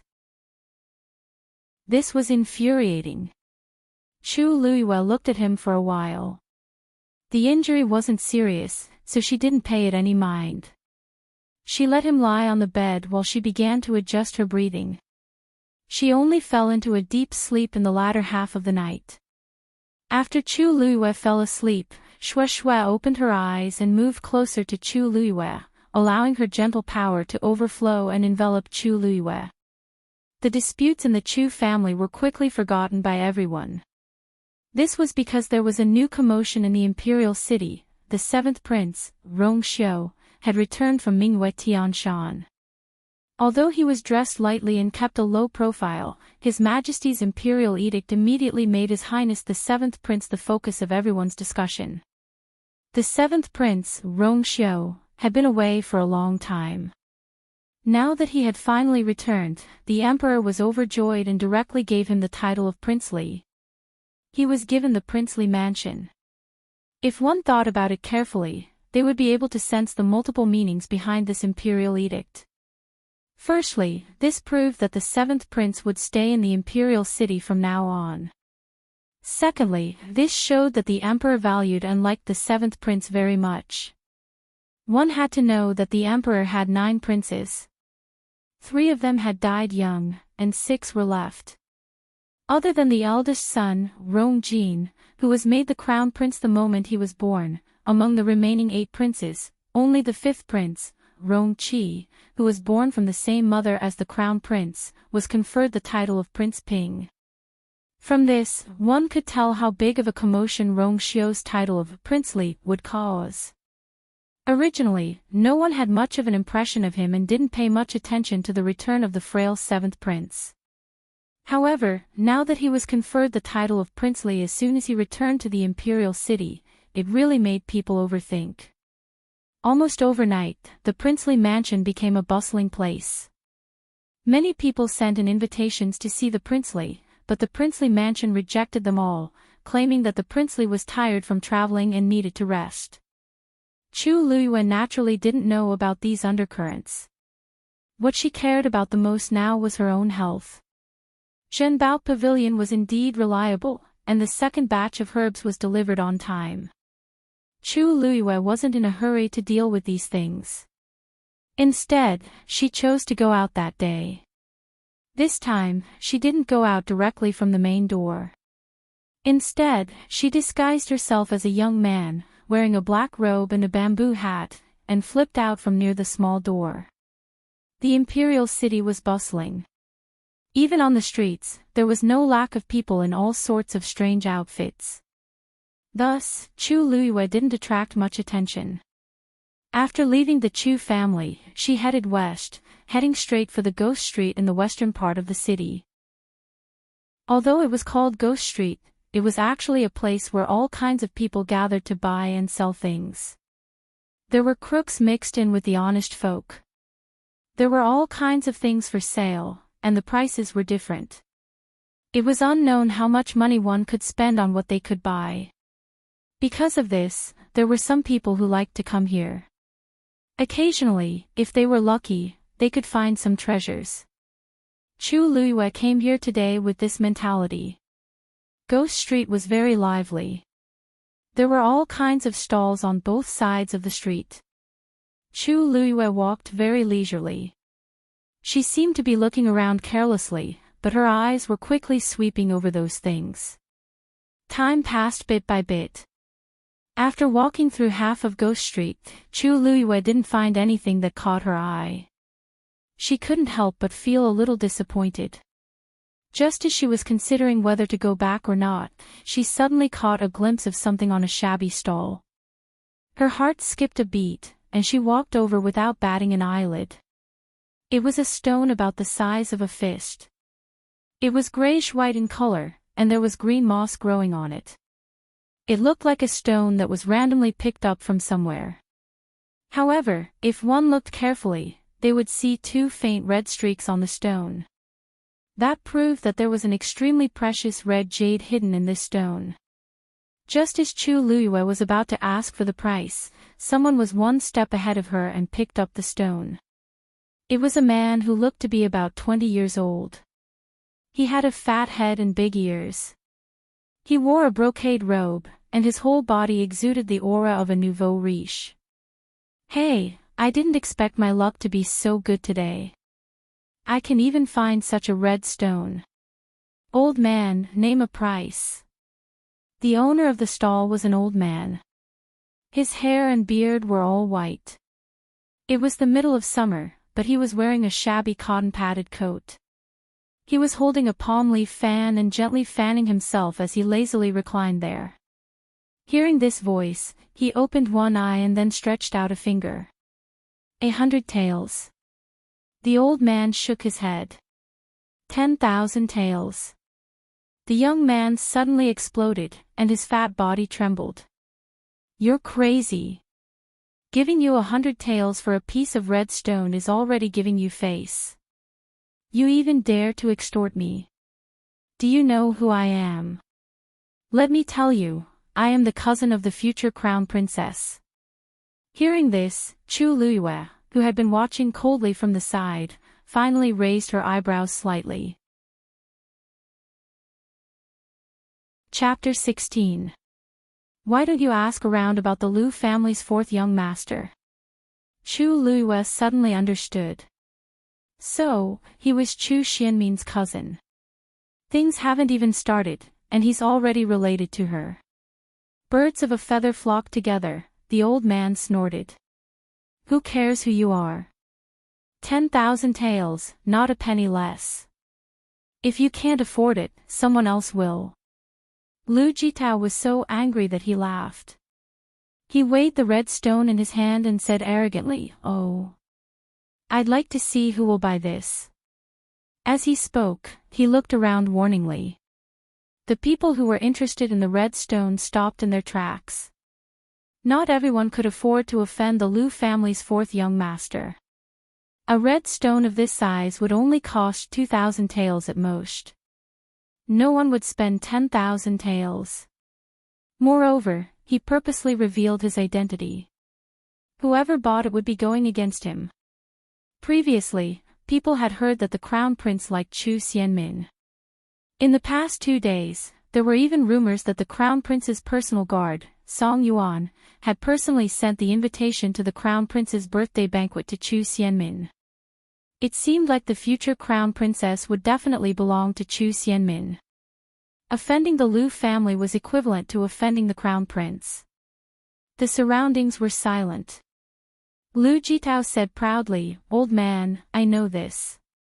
Old man, I advise you to know your place. Other than me, no one else will buy this thing, 10,000 taels. I'll take it." A cold and clear voice suddenly sounded. At the same time, a fair hand suddenly reached out from the side and took the red stone away. Lu Jitao did not expect that someone would dare to snatch what he wanted.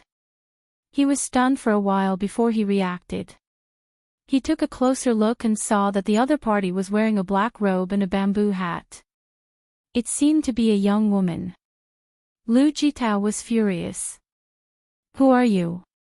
Did he eat a bear's heart and leopard's guts? How dare you snatch something that this young master has his eyes on?" The old man was also shocked. He finally opened his other eye and carefully looked at Chu Luiyue. Really? The red stone was indeed of high quality, but it wasn't worth 10,000 taels. He was short of money recently and didn't want to sell it to Lu Jitao, so he casually offered 10,000 taels. He didn't expect that someone would actually buy it. Chu Luiyue took out a banknote worth 10,000 taels and handed it to the old man. The old man was a little hesitant at first, but when he saw the banknote, his eyes lit up and he immediately took it. He was really poor recently. The highest bidder wins. Don't you understand this principle? Besides, this crimson rock is worth at least 1,000 taels of silver. You want to buy it for 100 taels of silver. How can there be such a bargain in this world? As Chu Luiyue spoke, she chuckled. Or could it be that the Lu clan's fortune was obtained through such means? Lu Jitao was so angry that his face turned red. He was scolding the Lu family as well. Without a second thought, he unsheathed the long sword at his waist and thrust it at Chu Luiyue. This young master will do whatever he wants. Who are you to lecture him? You're courting death. The old man who had just received the banknote opened his eyes slightly and clenched his fist lightly. Just as he was about to move, he stopped in surprise and looked at Chu Luiyue. She moved her feet lightly and turned her body. Somehow, she avoided Lu Jitao's sword. Lu Jitao's humiliation turned into anger when he missed his attack. He attacked Chu Luiyue again. This time, Chu Luiyue didn't retreat. Instead, she took a step forward and strangely bypassed his sword. She lifted her leg and kicked Lu Jitao's elbow. His arm went numb and his long sword fell. The next moment, he felt a chill on his neck. Chu Luiyue had already picked up the sword and placed it on his shoulder. If he moved, his head might be separated from his body in the next moment. When the old man saw this, his gaze turned from surprise to curiosity.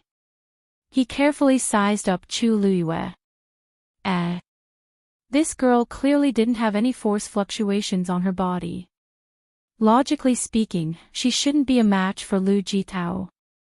And those few moves just now were simple and neat. Every move was fatal. If she wanted to, Lu Jitao's life and death would be in her hands. How interesting, Lu Jitao broke out in a cold sweat and stuttered when he spoke. You. What are you trying to do? You dare. Chu Luiyue increased her strength and Lu Jitao's neck immediately started bleeding. Noisy. Lu Jitao was so frightened that his face changed. He swallowed the rest of his words back into his stomach. He could tell that the other party was really daring and dared to do anything. Although his cultivation talent wasn't very good, the Lu family had spent a lot of money on him over the years. In any case, he had broken through to a third-stage warrior. Warriors of this level didn't have abundant force and could only master some simple martial arts techniques. But whether it was their physical strength or fighting skills, it was not something an ordinary person could compare to. The other party was obviously not a warrior, but she defeated him easily. Get lost! Chu Luiyue shouted. Only then did Lu Jitao stand up trembling and retreat until he was more than 10 steps away. Finally, he forced himself to shout, You! Just you wait, just you wait. After saying that, he immediately turned and ran away without waiting for Chu Luiyue to speak. Chu Luiyue didn't take him seriously at all. She threw the sword down and turned to leave. Buying that red stone today was already a pleasant surprise. There was no point in staying here any longer. Moreover, Lu Jitao must have gone back to get reinforcements. She didn't want to expose her identity so quickly. The people who were surrounding Chu Luiyue saw that she was about to leave and subconsciously made a path for her. Although they couldn't see the person's figure or appearance, there was an inexplicable pressure on her that made people submit subconsciously. Hey! Wait! Seeing this, the old man immediately reacted.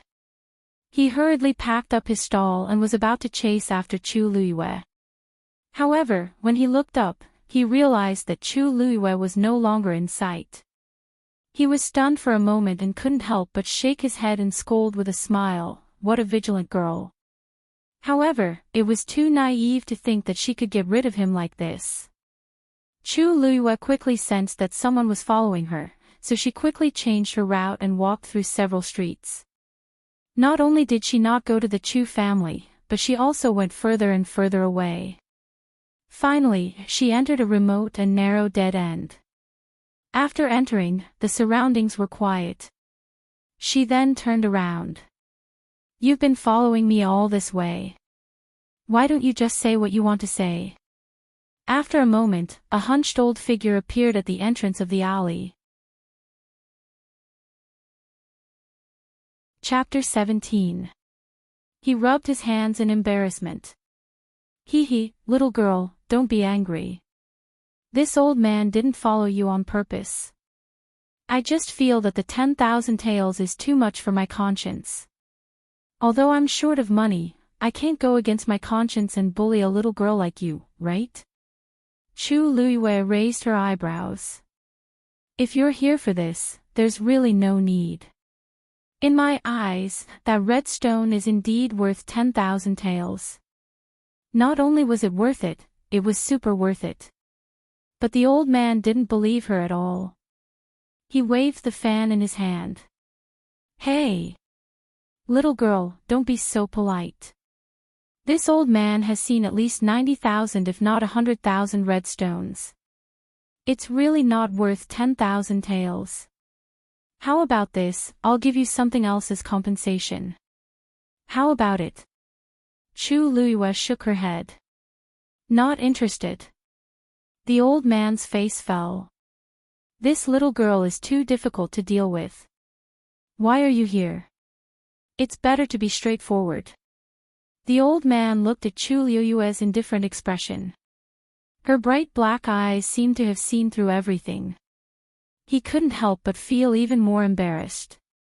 Actually, I just want to ask you a question. Who is your master?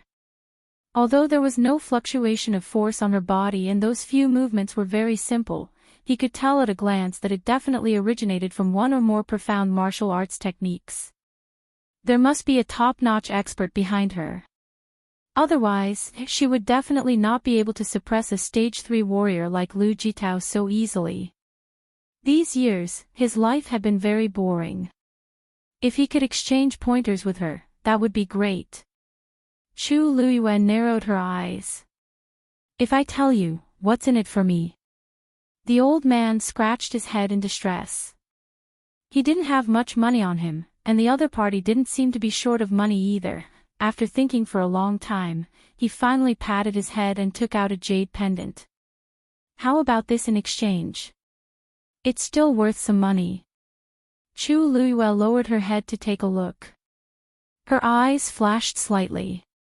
It was actually a jade pendant carved with a mystic talisman. And it seemed that the grade of the mystic talisman wasn't low. The value of this thing was definitely not low. He actually gave it away so casually. Really? Of course. Seeing that Chu Luiyue seemed to be somewhat moved, the old man hurriedly took a few steps forward and stuffed the jade pendant into her hand. Anyway, this old man doesn't really need it. If you like it, you can take it. Chu Luiyue pondered for a moment, then simply accepted the item. Since he dared to give it to her, she naturally dared to accept it. Alright, then I'll tell you the truth, I don't have a master, said Chu Luiyue straightforwardly. The old man's excited and expectant expression instantly froze. What? No master? How was this possible? Don't tell me you learned all your martial arts on your own. Chu Luiyue coughed. She really couldn't explain this. I really don't have a master. Of course, the old man didn't believe him. He grabbed Chu Luiyue's wrist. Lass, if you don't tell the truth. Halfway through his words, he suddenly paused and looked at Chu Luiyue with shock in his eyes. You, Chu Luiyue frowned slightly and tried to break free. You're that lass from the Chu family. Chu Luiyue was stunned.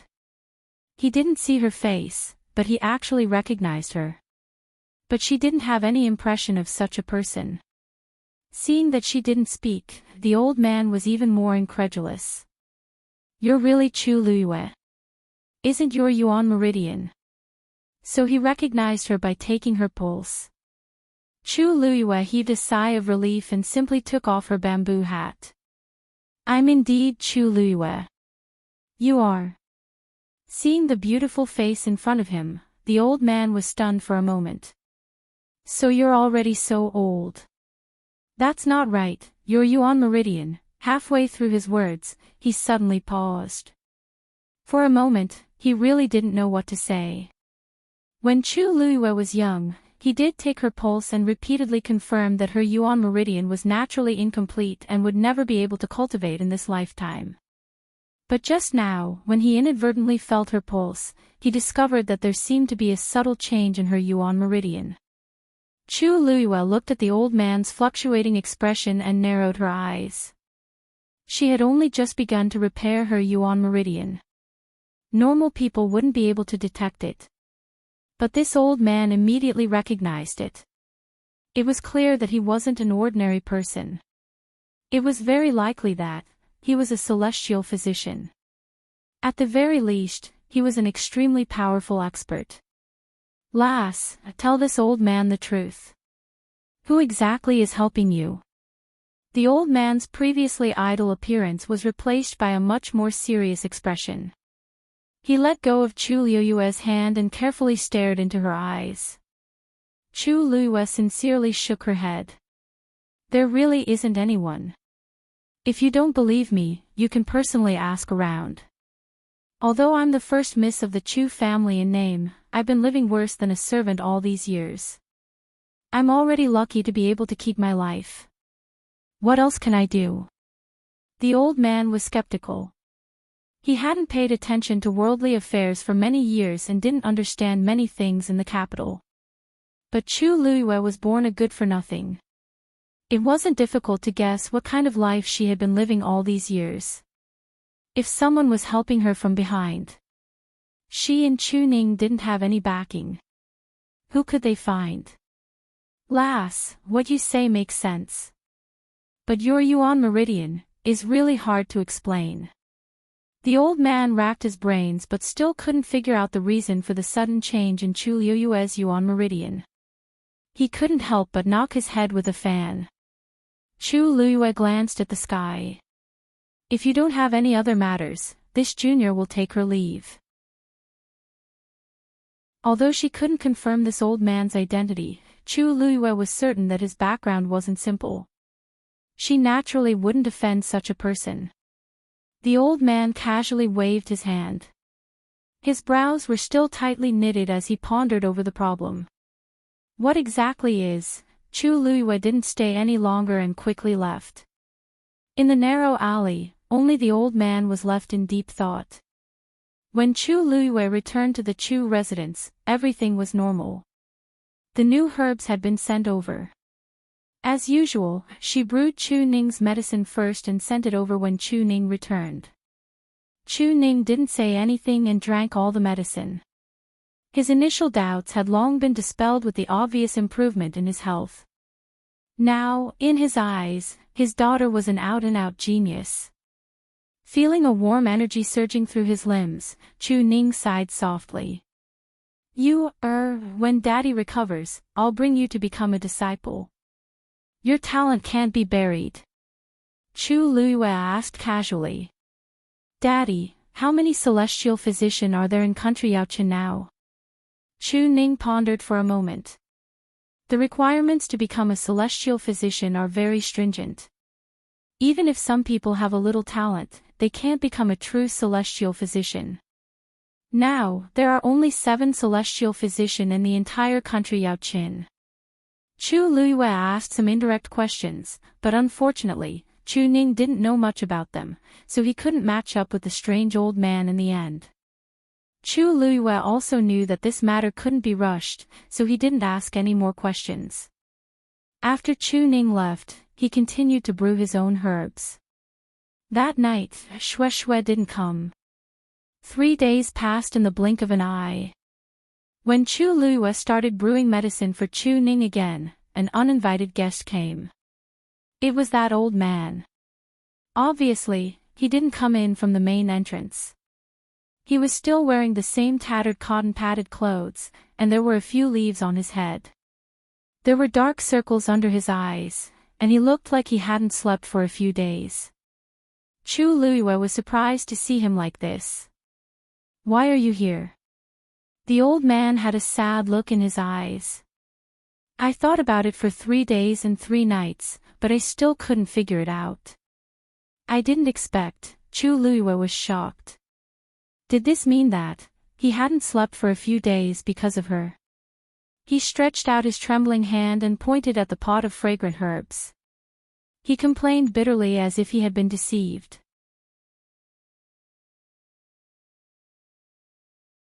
Chapter 18. After listening to the old man's tearful complaints, Chu Luiyue realized that after she left that day, he had been wondering how she had started to heal her Yuan meridian. However, he couldn't figure it out even after 3 days of thinking. In the end, he had no choice but to make a trip to the Chu estate to take a look for himself. He almost fainted from anger when he saw what was inside. The entire courtyard was filled with the rich smell of medicinal herbs. He could tell that it wasn't simple with a single sniff. It was impossible for an ordinary person to perfectly blend so many medicinal herbs together. Even if it was him, it would be difficult for him to achieve this step. This girl actually said that no one helped her. Was she seeing a ghost? Chu Luiyue helplessly face-bombed when she saw the old man's "you big liar" expression. Most people wouldn't know what she was doing with these herbs, but this old man was different. He would definitely be able to tell something. Chu Luiyue couldn't be bothered to hide it and shrugged. If you don't believe me, then so be it. With that, she continued to open the jade box and process the herbs. The old man was stunned. Seeing that Chu Luiyue had no intention of explaining, he immediately farted in a fit of pique. He sat on a rock nearby. "Girl, if you don't give this old man an explanation, I won't leave." Chu Luiyue nodded perfunctorily. "Oh. All right. There's water in the house. If you're thirsty, you can drink it yourself. Look. Look at this attitude." The old man was so angry that he waved the fan in his hand, causing his beard to flutter. This time, he really went against Chu Luiyue. Seeing that Chu Luiyue was really ignoring him, the old man snorted and casually looked around the courtyard. The Chu clan was one of the 4 great clans in the capital. Although they were ranked at the bottom, they still had some foundation. However, this courtyard was remote and shabby. It was no different from a poor family's. No matter who saw it, no one would believe that the once glorious Chu Ning and his only daughter were living here. These two were the direct descendants of the Chu clan. To think that they would end up in such a state, the old man sighed in his heart, and his anger gradually dissipated. Then, he looked at the plum blossom piles in the courtyard. They looked like they had just been set up. Was this used by Chu Luiyue for training? Wasn't it too simple and crude? This father and daughter pair were living too miserably. A unique bitter and sour smell suddenly drifted over. The old man sniffled and watched as Chu Luiyue took out a black withered vine the length of a small arm from the jade box and placed it into the boiling pot. "Hey, why did you add in the withered wall vine? This thing would melt when it came into contact with boiling water. At that time, its effectiveness will be greatly reduced." The old man quickly rushed to Chu Luiyue's side and spoke in an exasperated tone. You silly girl. The withered wall vine was extremely valuable. Just like that, you. His words came to an abrupt halt. The withered wall vine, which should have melted quickly, was now lying in the pot.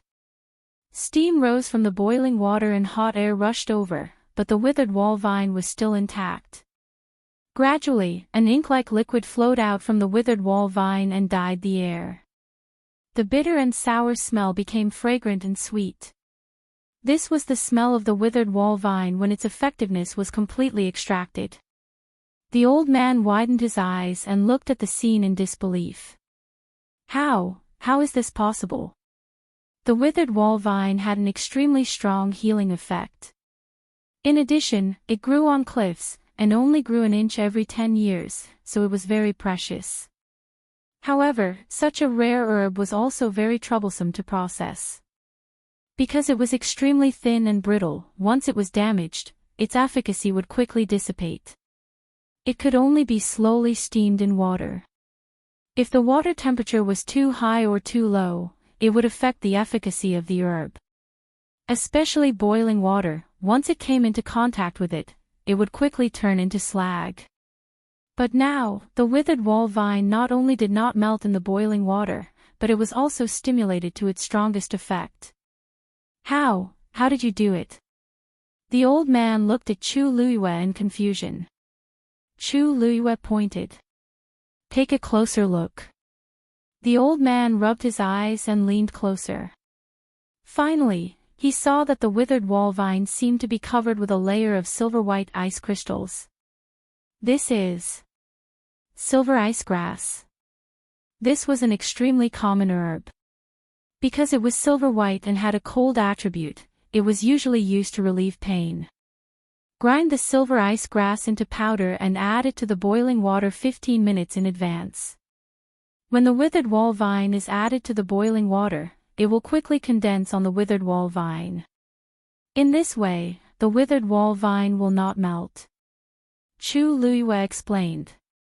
Everything had its weakness. Although the silver ice grass was common, it was extremely useful in this situation. The old man was stunned for a while before he suddenly slapped his thigh. That's right. Why didn't I think of it? Chu Luiyue smiled faintly. This was actually not a secret. Celestial physicians' understanding and application of the medicinal properties of herbs were different. Where did you learn this method? The old man finally reacted and looked at Chu Luiyue with sparkling eyes. Chu Luiyue scooped out the withered wall vine. The medicinal properties had already taken effect. It was best to remove the remaining residue as soon as possible. I figured it out myself. The old man naturally did not believe it.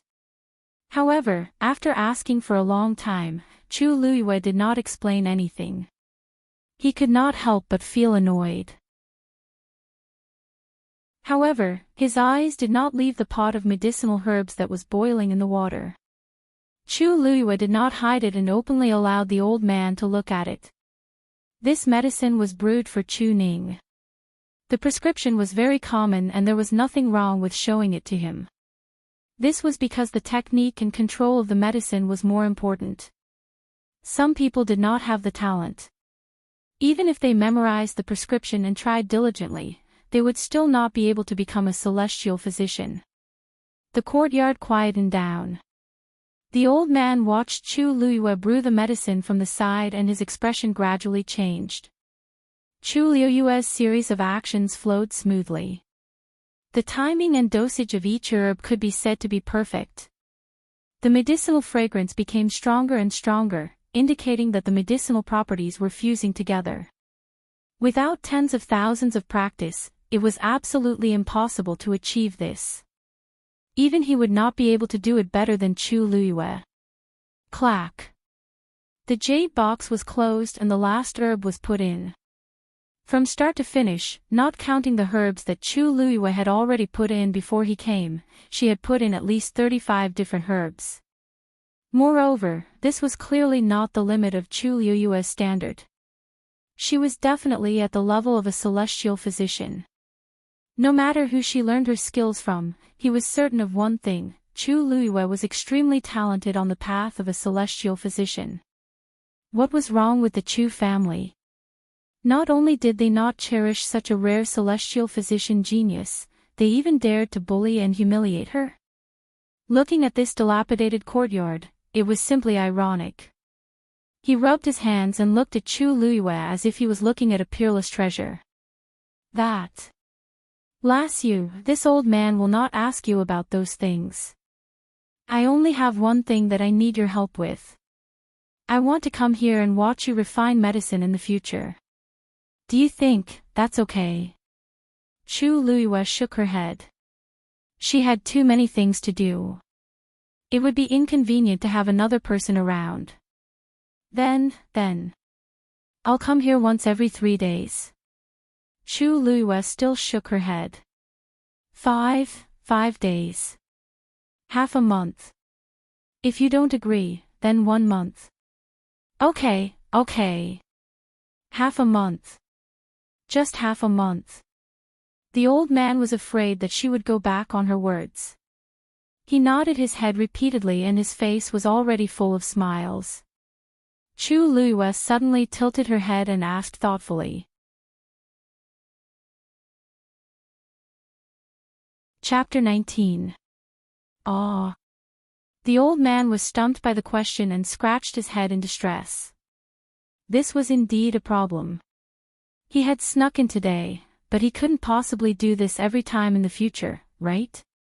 Although the Chu family's defenses were of no use to him, since he had decided to learn something from Chu Luiyue, he naturally couldn't be so casual. Besides, there were many rules and regulations in the celestial physician profession. One had to know that many celestial physicians placed great importance on their own methods and processes of refining medicine. Unless they were teaching their personal disciples, they rarely allowed outsiders to observe them. Chu Luiyue had already promised to visit him once every half a month, which was already very generous. As for this identity, how about I become your disciple?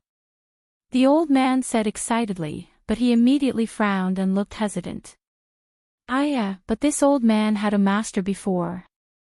Although he has already passed away, it's a little difficult for me to acknowledge someone else as my master. Chu Luiyue looked at him speechlessly. This suggestion was also very difficult for her, all right? She also didn't want to accept such an old disciple, all right? How about this? How about you be my master? Chu Luiyue suggested. The old man was shocked and hurriedly waved his fan. Ah. That won't do. This old man wants to learn from you. How can I become your master? He could tell that Chu Luiyue's standards were not inferior to others. He wasn't qualified to be her master. Chu Luiyue's eyes curved into crescents. Why are you being so polite? This junior is inexperienced and doesn't know many things. Of course, I need a good master to teach me a thing or two. Could it be that you don't want to accept me as your disciple? Oh. What are you saying? How could there be anyone in this world who doesn't want to accept you as their disciple? But, as the old man spoke, he suddenly realized something, and his eyes widened in shock. Wait. You're saying that you still don't have a master? Chu Luiyue blinked sincerely. That's right. Didn't I tell you from the beginning? The old man looked at her suspiciously. He didn't dare to believe it in his heart. In the end, he could only guess that there must be a top master behind Chu Luiyue, but he couldn't show himself for various reasons, so he said that. You want me to be your master? Chu Luiyue nodded. Chu Ning might have believed her earlier words, but if it were anyone else, they would definitely be filled with doubts. She needed a master as a reason for her sudden change. In the future, if anyone asked, she just had to say that she had been secretly taught by a master and had been biding her time. The old man was silent for a long time. He was not stupid. He knew exactly what Chu Luiyue was planning. Being able to have such thoughts and methods was enough to prove that she was absolutely not as useless as the outside world said. On the contrary, she had top-notch talent and outstanding intelligence. A 14-year-old girl like her. God knows how many secrets she is hiding. Once she agrees, she will definitely be involved in a lot of trouble. Chu Luiyue did not rush him. She looked calm. The old man's expression changed. His eyes moved back and forth between Chu Luiyue's face and the medicine soup. He had already made up his mind to not get involved in these messy matters, but he really wanted to see Chu Luiyue refine medicine. All right. I promise you. The old man gritted his teeth and finally made up his mind. From now on, I will secretly watch you refine medicine. On the surface, I will be your master. Chu Luiyue was not surprised by this answer. Hearing this, her eyebrows relaxed. Then she crossed her hands and bent her knees slightly. Disciple Chu Luiyue greets master. She actually performed a formal apprenticeship ceremony. The old man was stunned. Looking at Chu Luiyue's still somewhat young face, he couldn't suppress the joy in his heart. This was his first disciple. In the past, he always felt that taking in disciples was troublesome. He didn't expect that by chance, he would take in such a genius disciple. Good. He suddenly felt much closer to Chu Luiyue in his heart.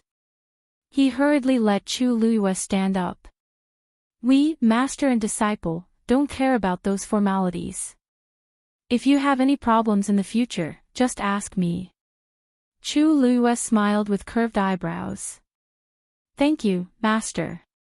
Hearing the crisp master, the old man's heart was filled with tenderness. My surname is Yi.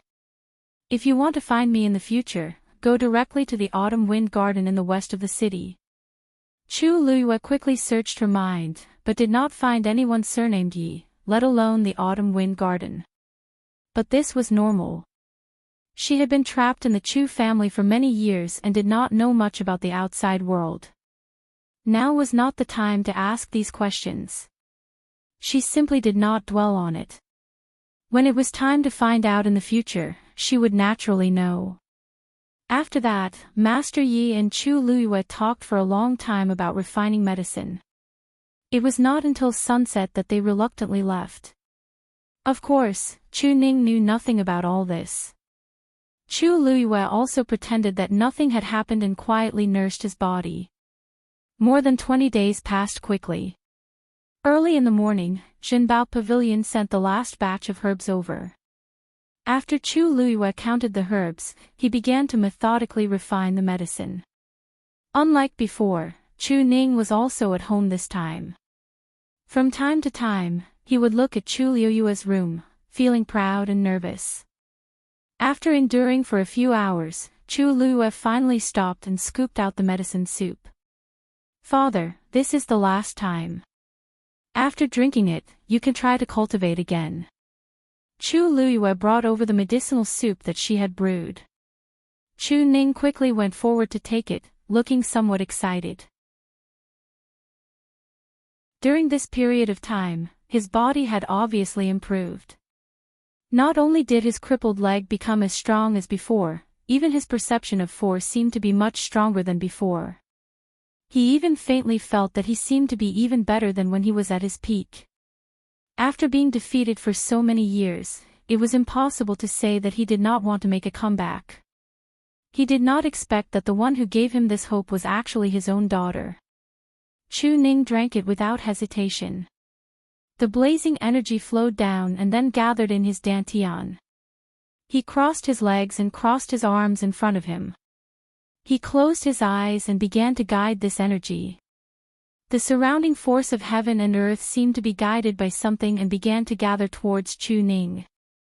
This was the sign of a breakthrough.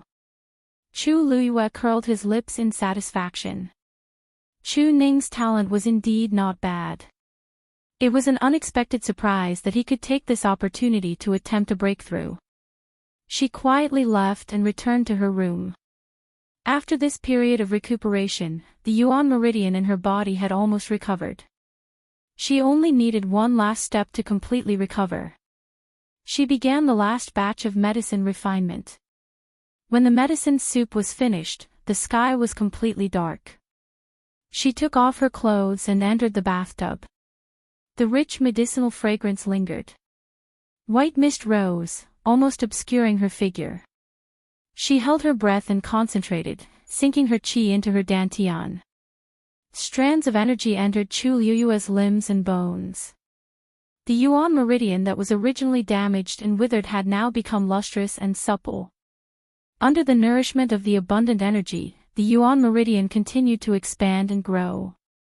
At the same time, the small lake in Chu Luiyue's dantian started to ripple again. A faint red water droplet floated up from the middle of the lake.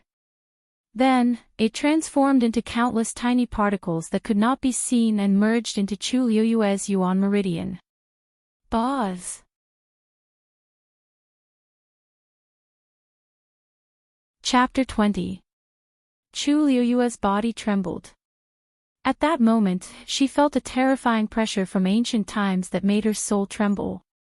She didn't have time to be shocked. Instead, she felt a burning sensation in her body. The water droplet dispersed into millions of particles and landed on her Yuan meridian. It was like sparks falling and instantly igniting a huge fire. Her entire body felt like it was wrapped in a blazing flame. Chu Luiyue's heart trembled violently. She subconsciously curled up her body, clenched her fists, and gritted her teeth. Her mouth and nose were filled with the thick smell of blood. At that moment, it was as if she had returned to that nightmarish day. The pain was even more painful than that time. Chu Luiyue's body turned red. Her face was flushed with blood, and her entire body was like a piece of burning coal. She kept sweating all over, but before it could drip down, it was evaporated by her blazing body. At that moment, she almost subconsciously felt a sense of despair. Betrayal. Burning. Death. But in the next moment, she fiercely bit the tip of her tongue. The sharp pain woke her up. She desperately told herself that she wasn't in the ancestral hall of the Tianling dynasty. This wasn't the night she died. If she wanted revenge, she had to get through it. At this moment, every second was incomparably torturous. At the same time, Chu Liuyue's damaged yuan meridian was finally connected. After an unknown period of time, the intense pain finally disappeared. Chu Liyue slowly opened her eyes and saw that the originally clear medicinal soup in the bathtub had become much murkier. She immediately checked her yuan meridian. She couldn't help but gasp. Daijing yuan meridian. The damaged yuan meridian had been completely repaired.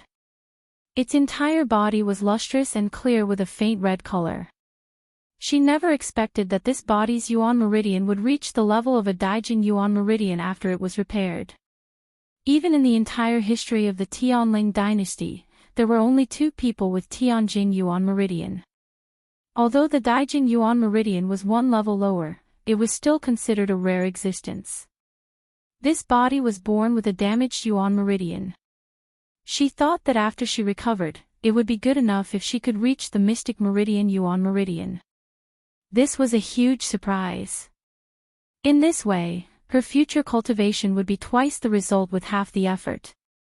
Chu Liyue quickly changed the hot water for a fresh bath. The yuan meridian reconstruction seemed to have forced out some of the impurities in her body, making her feel much lighter. After tidying everything up, Chu Liyue sat cross-legged on the bed and tried to absorb the heaven and earth origin force around him. As expected, he successfully condensed the origin force in his dantian and transformed it into his own power. Chu Liyue felt the strands of energy flowing through his body, and the familiar feeling made him feel much more at ease. From now on, she can once again embark on the path of cultivation. However, she still had a question in her heart. What exactly was the lake formed by the transparent pages in his dantian? It seemed that the water droplet had caused a slight change in her yuan meridian. Also, at that moment, she felt a vast and terrifying pressure. What exactly was it? Tock tock tock. There was a sudden knock on the door. Are you awake? It was Chu Ning's voice. Chu Liyue took a look and realized that a night had passed. She took a deep breath and walked over to open the door. Chu Ning was standing at the door, and the dispirited and depressed look on his face had changed to one of high spirits. Today, it was obvious that he was a completely different person from before. Chu Liyue tilted her head and smiled. Father has broken through. Chu Ning was stunned and immediately ruffled her hair. I really can't hide anything from you, 10 years ago, when he was just 1 step away from becoming a rank 5 warrior, he suffered a serious injury and did not make any progress. Because of his physical disability, he could not even use half of the power of a rank 4 warrior. He did not expect that 10 years later, he could actually recover and even break through to become a rank 5 warrior. One must know that in the entire Chu family, only the patriarch and 2 elders had reached this level of strength. I said before, father will definitely be better than before. Chu Ning's talent was not bad, and after careful recuperation, it was normal for him to break through to rank 5. She had a sweet smile on her face, but there was no surprise in her eyes. Chu Ning pondered for a moment and guessed that she might have thought of this long ago. Chu Ning carefully sized her up and suddenly realized something, and his eyes widened in shock. Your yuan meridian. He actually felt the fluctuations of origin power from her body. Chu Liyue blinked. Father, what day is it today? Chu Ning's expression changed. August 8th.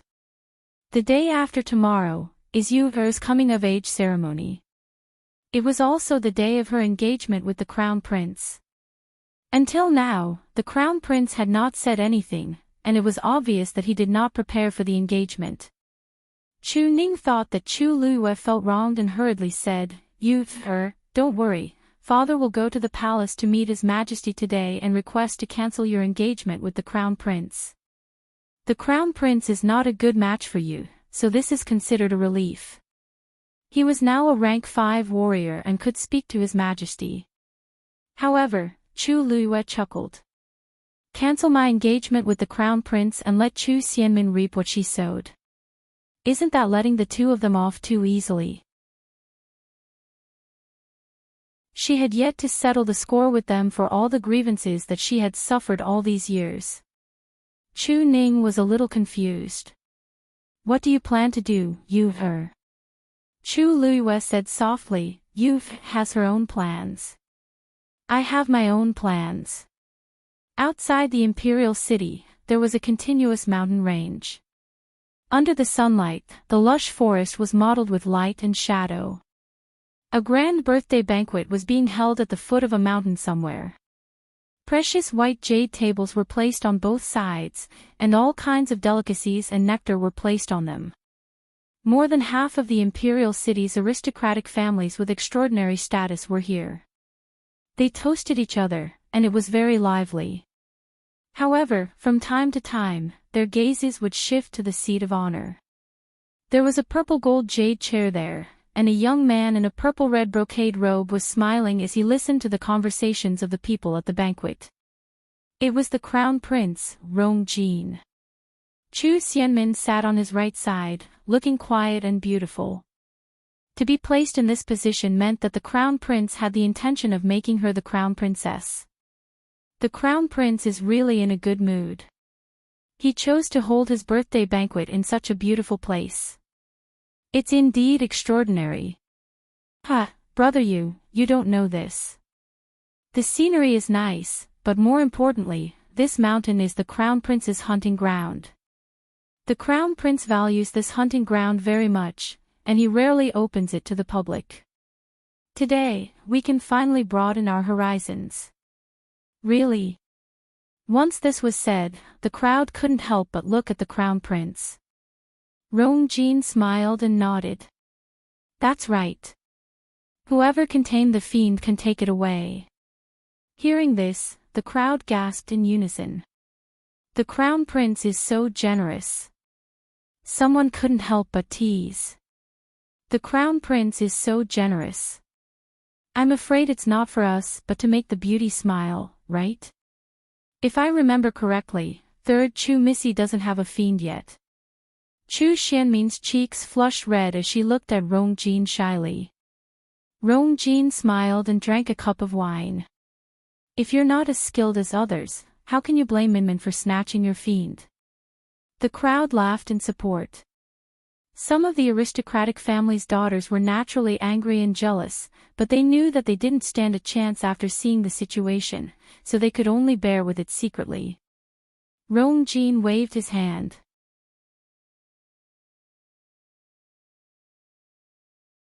Chapter 21. At Rong Jin's command, Song Yuan, who was standing behind him, clapped his hands and signaled his subordinates to inform the hunting ground. Everyone revealed a faint look of excitement. Rumor had it that the crown prince had been taking care of the hunting ground for many years. The types and levels of the fiends inside were definitely not something an ordinary hunting ground could compare to. If they were lucky, they might even be able to contract a rare fiend. Chu Xianmin's hands were crossed in front of her abdomen.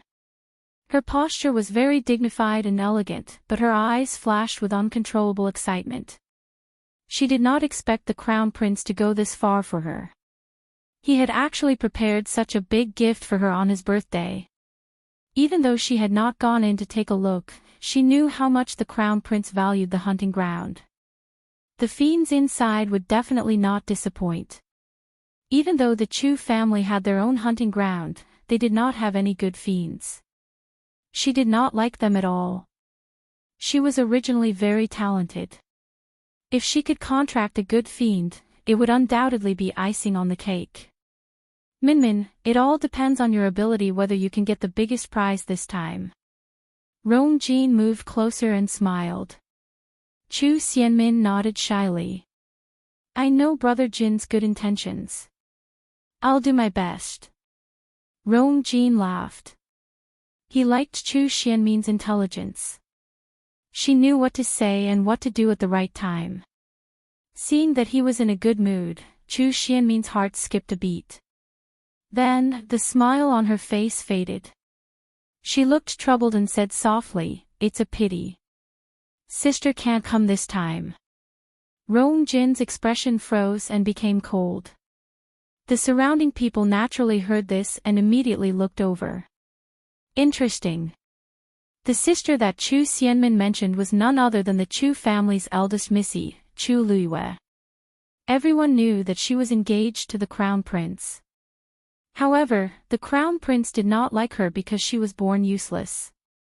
The crown prince had not invited her to his birthday banquet for many years. If Chu Xianmin did not bring it up, who would remember her? Rong Jin's tone was cold. She's slow-witted. She'll only spoil everyone's mood if she comes. Chu Xianmin seemed to have just realized that her words were inappropriate and hurriedly apologized. Brother Jean, don't be angry. I was just thinking that sister doesn't have much to do at home. That's why I thought it would be a good thing if she could come out and have some fun, nothing to do. What could a good-for-nothing do? Everyone secretly exchanged glances with a hint of mockery. The crown prince was too unlucky. Out of so many noble ladies, he just had to pick a good-for-nothing as his fiancée. How shameful. Minmin, you're worrying too much. Brother Jean and sister's engagement ceremony is just around the corner. Sister is too busy to care about these things. Chu Xianmin lowered her voice even more, and she lowered her head slightly. Her voice was filled with hidden grievance and bitterness. Minmin is not qualified to say these things, Rong Jin sneered in his heart. Previously, when Song Yuan returned, he had already explained to him in detail what had happened that day. Chu Luiyue actually dared to dream of an engagement. What a dream! Tonight, there would be a banquet specially prepared for him in the palace. At that time, he would naturally explain this matter to his imperial father and make a clean break with that trash. Thinking of this, he said indifferently, what's the point of mentioning those irrelevant people? Nobody can say for sure what will happen in the future. You just have to do your job well. Chu Xianmin was elated. The crown prince meant that he would not have anything to do with Chu Luiyue. Previously, when Chu Luiyue calmly mentioned the engagement, she thought that the crown prince really had some thoughts about Chu Luiyue. Now, it seemed like Chu Luiyue was just putting on an act. Sensing the envious gazes of many people around her, Chu Xianmin nodded obediently. She lowered her eyes slightly to hide the smugness in her eyes. Naturally, the people around her were smart and immediately spoke up when they saw the situation. Ha! His Highness is so generous today. We can't miss this opportunity. That's right. I won't go easy on you guys later. Come on. I haven't sparred in a while. I'll find you guys later. The crowd laughed and teased, and it was very lively. Rong Jin smiled and said, all right. All right, looking at the time, they should have released the little ones by now. It's a good time to enter the mountain now. As he spoke, he took the lead and walked forward. Chu Xianmin followed behind him. The crowd also fought to catch up, afraid of being left behind. After passing through a forest, the crowd's eyes suddenly opened up. They saw a tall and steep mountain standing tall. The lush forest made the entire mountain appear green, and the wind blew past, causing the pine trees to sway.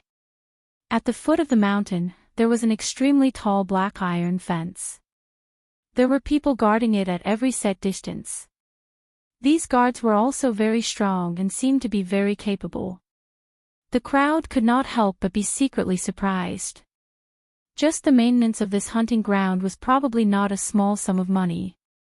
In the entire imperial capital, there were probably not many people who could do such a thing. Since the crown prince valued this place so much, there must be some high-grade fiends inside. However, Song Yuan, who was following behind Rong Jin, felt his heart skip a beat when he saw this scene. There were clearly not so many people when he was taking care of this hunting ground previously. The page boy that was sent previously was currently standing in front of the hunting ground and arguing loudly with the guard in charge of guarding it. Who exactly are you people? How dare you secretly occupy the crown prince's hunting ground? You must have eaten a bear's heart and leopard's guts. How many lives do you have to offend the crown prince? However, the guard's expression did not change. You said that this is the crown prince's hunting ground. Do you have evidence? The page boy was so angry that he laughed. Everyone in the imperial city knows that this is the crown prince's territory. Why are you pretending to be confused? I'm telling you that the crown prince will be here soon. If you still don't, what's going on? Why are you arguing? Song Yuan saw that the situation was amiss and quickly walked over to scold him. The page boy immediately turned around and saw that Song Yuan was already behind him. The crown prince and his people were behind him too. He immediately panicked. If he did not complete the task that the crown prince gave him, well, he might even lose his life. Others might not know, but the people who served in the East Palace knew this person's temper the best. He hurriedly knelt on the ground. Sir, we don't know where these people came from, but they have occupied the hunting ground and are not allowing anyone to enter. Song Yuan was shocked. Someone actually dares to mess with the crown prince. Are they tired of living? He looked at the two people and angrily shouted, "Are you crazy? Are you crazy? No, who are you? They are clearly not our people." He suddenly thought of something and quickly looked at the other guards in the distance. As expected, they were all unfamiliar faces. Song Yuan sucked in a breath of cold air. Someone actually forcefully occupied our hunting ground right under our noses. But why was there no news at all? Whose people are you? How dare you occupy the crown prince's hunting ground? This angry roar was very loud, and Rong Jin and the rest behind heard it clearly. Instantly, there was dead silence. The smile on Rong Jin's face gradually froze. What's going on? When the two guards saw him, they cupped their fists and bowed, but their words were not polite at all. Greetings, Your Highness. Our master said that we thank you for taking care of this hunting ground all these years. We won't let you down in the future. Rong Jin almost suspected that he had heard wrongly. This is my hunting ground. When did the master change? Why don't I know about it? One of the guards looked up and asked.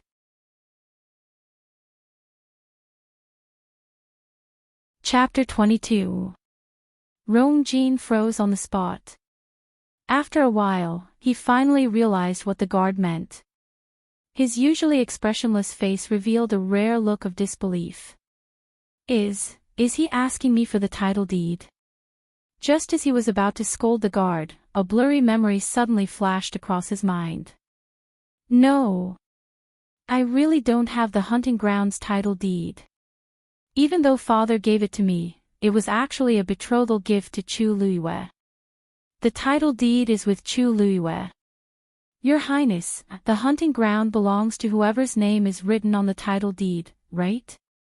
If I'm not wrong, this hunting ground never belonged to you, right?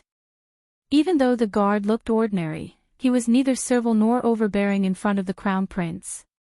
He even sounded a little stubborn. Rong Jin instantly felt his chest turn upside down. It was as if a ball of cotton was stuck in his chest, and he felt extremely aggrieved and embarrassed. This was because he could not refute the other party's words. The crowd behind Rong Jin was also stunned when they saw the situation. What's going on? How did the crown prince's hunting ground become someone else's for no reason? They even dared to ask the crown prince for the title deed. Where did these people come from? Someone else suddenly recalled an old incident from a few years ago. If he remembered correctly, the title deed should be with Chu Luiyue. However, she was just a good-for-nothing. How could she find so many people to go against the crown prince?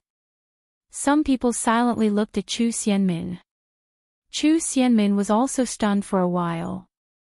It was only when all sorts of gazes landed on her, intentionally or unintentionally, that she suddenly remembered that Chu Luiyue was involved in this. Rong Jin clenched his fists in his sleeves and tried his best to suppress the anger in his heart. He coldly asked, "Did Chu Luiyue send you here?" The guard shook his head. "We have nothing to do with Big Chu Missy." Rong Jin sneered in his heart. Nothing to do with her. He's already calling her Big Chu Missy. How many people in the imperial city would call that good-for-nothing that way? He would never believe that Chu Luiyue was not behind this. "Do you mean that this hunting ground belongs to you now?" The guard respectfully said, "It belongs to our master." "How dare you?" Song Yuan took a step forward with a fierce expression. "This is a hunting ground bestowed by His Majesty. His Highness the Crown Prince has carefully maintained it for many years. How did it become your master's property in the blink of an eye? I think you guys are just looking for a beating." As he spoke, he circulated the force in his body, turned his palm into a fist, and fiercely smashed it towards one of them. Dragon Tiger Fist. Song Yuan was only 27 or 28 years old, but he had already broken through to become a stage 4 warrior. This punch was wrapped in a vigorous force, and the force was tyrannical. Vaguely, the wind from the punch was like a tiger's roar. At this moment, one of the guards stepped forward and threw out a punch with a calm expression. He had actually chosen to fight head-on. Bang! A dull thud rang out in the quiet forest. The powerful force caused the leaves that were piled up on the ground to fly up with a whoosh. Song Yuan originally didn't care about the other party at all, but the moment he collided with the other party's fist, he felt a tyrannical force rushing towards him. He even faintly felt that the other party's strength seemed to be even stronger than his. Sure enough, in the next moment, his body retreated uncontrollably. Thud, thud, thud. He was actually forced to take 3 steps back. He finally stabilized his body with much difficulty. Just as he wanted to curse, he felt a surge in his chest, and his mouth was suddenly filled with the thick smell of blood.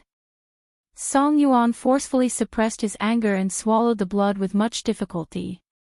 At that moment, the air seemed to have frozen. The two of them exchanged blows.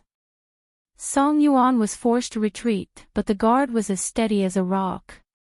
Looking at Song Yuan's pale face, anyone could tell that he wasn't the other party's match. He was a stage 4 warrior. How could he be defeated so easily? Rong Jin's face was as gloomy as water. First, the hunting ground was snatched away in front of so many people. Then, his personal guard was taught a lesson. He had lost all his face. That guard took a step back and politely cupped his hands toward Rong Jin. "Your Highness, Master has ordered us to guard the hunting ground properly, so we didn't dare to slack off. Please forgive us, Your Highness." It sounded like he was asking for forgiveness, but in actual fact, he was tearing off the crown prince's face and ruthlessly trampling on it. In the entire country Yao Qin, other than the current emperor, the crown prince had the highest status. Even if he didn't have the title deed, how many people would dare to do so? Rong Jin solemnly asked. "Who exactly is your master?" The guard lowered his head slightly. "We're from Jinbao Pavilion. The Chu family." Chu Luiyue glanced at the sky and finally stopped his training. He then took off the sandbags on his hands and feet and softly muttered, "It's almost time." It's about time, indeed. After a while, hurried footsteps could be heard. It was First Elder's page boy. His face was filled with undisguised schadenfreude. "Chu Luiyue, First Elder wants to see you." When he came, he saw how terrible First Elder's expression was. This time, Chu Luiyue was definitely in big trouble. Chu Luiyue lightly glanced at him. "Who were you calling just now?" The page boy inexplicably shuddered and couldn't help but think of Chu Lianqing. He heard that he was directly chopped up by Chu Luiyue because he spoke rudely to Chu Luiyue. He actually almost forgot that the current Chu Luiyue was no longer the same as before. The arrogance he had when he came inexplicably disappeared, and the page boy's voice also became a little guilty. "Why you? Missy, First Elder wants to see you." Only then did Chu Luiyue walk over leisurely. "If you don't know how to call people, you don't have to use your tongue. Do you understand?" Chu Luiyue spoke slowly, but it made the page boy suddenly panic and hurriedly nod. Chu Luiyue then followed him to the front hall unhurriedly. The place she lived in was very remote, and it would take a long time to walk there. The page boy gradually became anxious, but he didn't dare to rush her. He could only hold it in. After a long time, Chu Luiyue asked seemingly unintentionally, "Who's here?" "It's Tai," the page boy answered instinctively and only realized that it was inappropriate when he opened his mouth. However, the invisible pressure from Chu Luiyue's body made him have no choice but to speak obediently. "It's the Crown Prince's men." Chu Luiyue didn't say anything, but he sneered in his heart. Even at this point, Rong Jin still refused to show himself. It was obvious that he hadn't suffered enough losses. The Chu family's front hall. First Elder and a middle-aged man sat opposite each other. Chu Xianmin sat beside First Elder. The man had a square face and ordinary looks. There was a half-inch-long scar on his cheek, which made him look ferocious.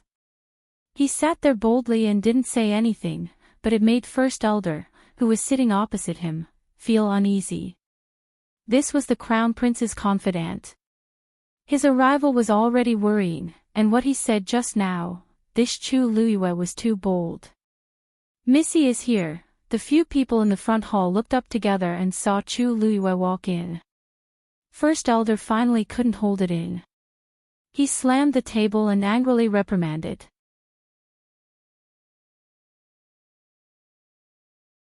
Chapter 23. Chu Luiyue looked at him nonchalantly and half-smiled. "First Elder, why do you like to make people kneel so much? Do you really think that everyone's knees are as soft as yours? You! First Elder's anger was stuck in his chest, and his face turned red. Chu Luiyue was really arrogant. He dared to do it again and again. He used such a tone to talk to him again and again. Chu Xianmin, who was at the side, immediately went forward to support First Elder and persuaded him. "First Elder, don't be angry. It's not good for your health. Sister. She might have done it because she couldn't think straight. Sister, you should quickly apologize to First Elder and Lord Zhao." She looked at Chu Luiyue anxiously and worriedly as if she was really thinking for her. "Minmin. You don't have to speak up for her. This vile creature was a heartless thing to begin with. Otherwise, she wouldn't have done such a despicable thing." First Elder was furious and scolded her angrily. Chu Luiyue's eyes were cold as she raised her brows and asked, "First Elder, if I'm an evil creature, then what is everyone in the Chu family? Don't forget that I'm the eldest daughter of the Chu family's first wife. What's more, I'd like to hear what I've done to make Grand Elders so angry." In their bones, the same blood flowed through their veins. Wouldn't such humiliation implicate the entire Chu clan? First Elder was at a loss for words and trembled in anger. "You still have the cheek to say that? You actually sold the Crown Prince's hunting ground to Zhenbao Pavilion without permission. Now, half of the imperial city knows about it. The hunting ground that the Crown Prince sent people to take care of for many years became someone else's overnight. They even directly rejected the Crown Prince and his people at the door on the day of the Crown Prince's birthday banquet. This was a huge loss of face. This concerned the Crown Prince's reputation, so no one dared to say anything on the surface. However, this matter had secretly spread to all the aristocratic families in the imperial city as if it had grown wings. If one thought carefully, many people would remember that the hunting ground was given to Chu Luiyue by the emperor. Now that the hunting ground had become Zhenbao Pavilion's property, it naturally had something to do with Chu Luiyue. Now, the Chu family had become the laughingstock of the entire imperial capital. Chu Luiyue thought to himself, Zhenbao Pavilion really has a strong background. They can actually make the crown prince suffer. Ordinary people simply could not withstand the crown prince's power. Even if they had the title deed, they would not be able to gain any advantage in front of the crown prince. Zhenbao Pavilion was clearly not a place that Rong Jin dared to provoke. If there was a chance, he could investigate in secret. Chu Luiyue thought so in his heart, but the expression on his face did not change. That hunting ground is mine to begin with. Don't tell me that I have to depend on others for how I want to deal with it. She said it so confidently, as if she didn't think there was anything wrong with it. The first elder was stunned as well. Zhao Chen furrowed his brows. First Miss Chu, are you saying that you were the one who sold the title deed? Initially, he had thought that Chu Luiyue was brainless and had been tricked into giving away the title deed. But now, it seemed like he had done it on purpose. Chu Luiyue nodded calmly. So what? Zhao Chen suddenly stood up and stared at Chu Luiyue with his sharp and fierce eyes. An invisible pressure immediately enveloped the entire room. First Miss Chu's name is indeed written on the title deed, but you might have forgotten one thing. This hunting ground is a betrothal gift that His Majesty bestowed upon you. Logically speaking, only when you become the crown prince consort will this hunting ground truly belong to you. The current you has no right to deal with it on your own. Chu Luiyue tilted her head. Officer Zhao, you seem to have forgotten something as well. In another 2 days, it will be my 14th birthday, which is also the day of my engagement with the crown prince. I'll be the crown princess soon. What's wrong with selling a hunting ground? Could it be that the crown prince has no intention of getting engaged to me? Her expression was innocent, and her eyes were filled with confusion as if everything was natural. Zhao Chen was instantly speechless, and his heart was filled with anger. Is this Chu Luiyue crazy? She's just a good-for-nothing, yet she wants to become the crown princess. When Chu Xianmin heard the words, crown princess, she was furious. She really won't cry until she sees the coffin. The crown prince hasn't said anything yet she's still dreaming. She looked at Zhao Chen's gloomy face and softly said, don't worry. She softly said, Officer Zhao, sister is in the wrong in this matter, but who are you to judge whether I'm in the right or not? Chu Luiyue interrupted her. Chu Xianmin looked aggrieved, and tears quickly welled up in her eyes. She said pitifully, it seems like sister is still angry with me. But sister, brother Jean and I are really not like what you think. If you sell the hunting ground in a fit of pique because of a misunderstanding, then it's really my fault. Her words seemed to be defending Chu Luiyue, but it only made people hate Chu Luiyue more and think that she was a short-sighted and narrow-minded person. Chu Luiyue smiled as if she didn't mean it. What did I misunderstand? I'm the one who has an engagement with the crown prince. What's there to misunderstand?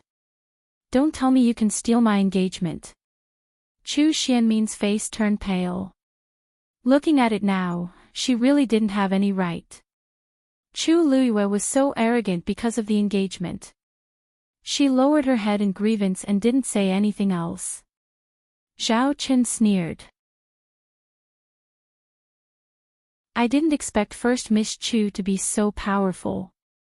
Everyone knew that the crown prince liked Chu Xianmin, but Chu Luiyue still used the engagement as an excuse. Let's see if she still has any face after His Highness cancels the engagement.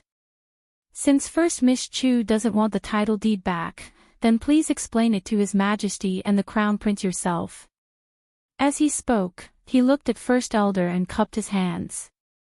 First Elder, please bring First Miss Chu to the palace to meet His Majesty for tonight's banquet.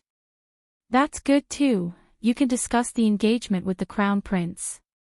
The last sentence was filled with undisguised sarcasm. First Elder hurriedly said, don't worry, Officer Zhao.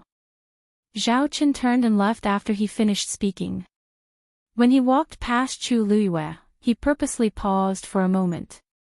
First, Miss Chu, you, take care of yourself. His murderous aura was directed at Chu Luiyue. Chu Luiyue's expression didn't change as she curved her lips into a faint smile. I'll return the same words to the Crown Prince. Zhao Chen met her gaze, and he immediately felt a biting cold pressure coming from her. His heart trembled subconsciously, and he subconsciously retracted his aura. He snorted, clenched his fists, turned, and strode away. First Elder glared fiercely at Chu Luiyue. Let's see if you still dare to be so presumptuous after tonight's banquet. Chu Luiyue shrugged. We still don't know who will have the last laugh. She then turned and left. First Elder cursed. Evil creature. A smile quickly flashed across Chu Xianmin's eyes. After tonight, the Chu family and the Crown Prince would no longer tolerate Chu Luiyue. Princely Mansion. The eunuch who delivered the invitation waited respectfully outside the study with his back slightly bent. He was covered in sweat from the heat of summer, but he didn't dare to move and show disrespect. Although the person inside had just returned to the capital, his title of princely was enough to prove that he held a high place in the emperor's heart. Creak. The door opened. A young guard in a green robe walked out. He knew that this person was Prince Li's personal guard, Yan Qing. He immediately greeted him respectfully. Greetings, Lord Yan Qing. Will Prince Li be attending the Crown Prince's birthday banquet tonight? This Prince Li had been back for almost a month and had never come out. He probably wouldn't come this time either. Of course, I'll be going. A young man's voice came from the study with a faint smile. It was low and clear like jade hitting each other.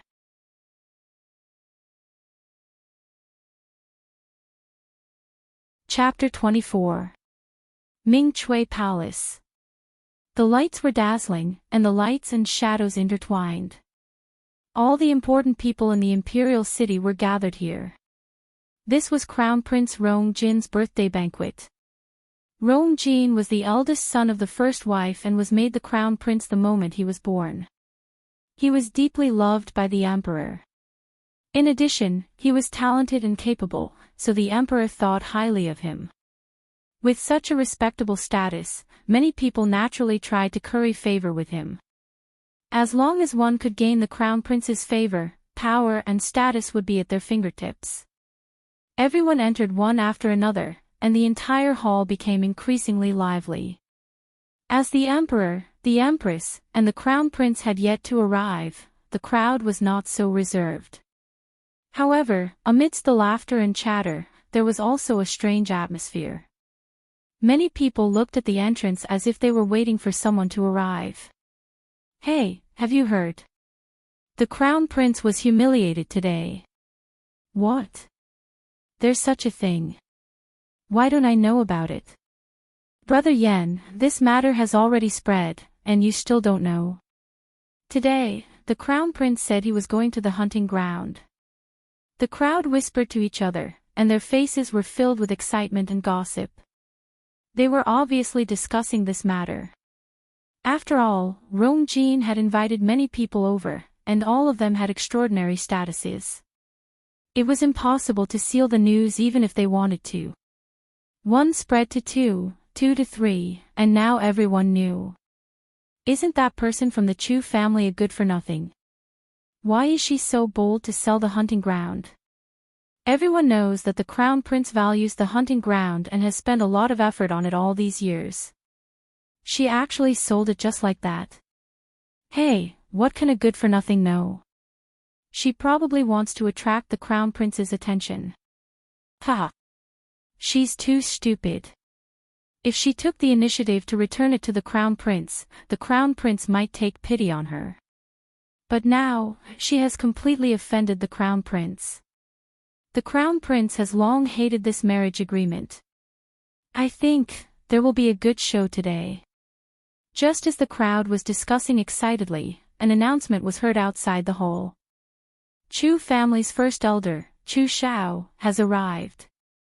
The hall instantly quietened down, and everyone immediately looked over. A group of people walked in. The person in front was the Chu family's first elder, Chu Shao. Behind him was Chu Yan and his wife, as well as Chu Xianmin. Chu Xianmin was wearing a long, snow-white dress with pink lotus flowers embroidered on it. It complemented her already pretty face and made her look even more lovely. Her appearance, when placed in the entire imperial city, could be considered to be at the top. In addition to her outstanding talent, she was given the title of Imperial City's #1 beauty. As soon as she appeared, everyone's eyes lit up. However, no one dared to reveal an infatuated expression. This was someone that the Crown Prince had taken a fancy to. Who would dare compete with the Crown Prince? Everyone then looked behind them. It was a handsome and somewhat familiar face. Chu Ning is here too. Someone exclaimed in surprise. A few years ago, Chu Ning was quite famous in the imperial capital. However, ever since he was injured and crippled, he almost never appeared in front of the public again. His sudden appearance today made everyone remember that there was such a person. He is Chu Liuyue's father. Of course he has to come today. I'm afraid he has to apologize, some people secretly guessed. All kinds of gazes fell on Chu Ning, but his expression was calm, as if he didn't notice the crowd sizing him up. Beside him, there was a young girl. She looked to be no more than 13 or 14 years old. She was dressed in red and had a slender figure, but her back was straight. With just a glance, everyone was already certain that this young girl was Chu Liyue. Almost everyone's gaze fell on her. Born a good-for-nothing, she had no sense of existence for many years, but she sold the hunting ground without permission, causing the Crown Prince to lose face. How could everyone not be curious about her?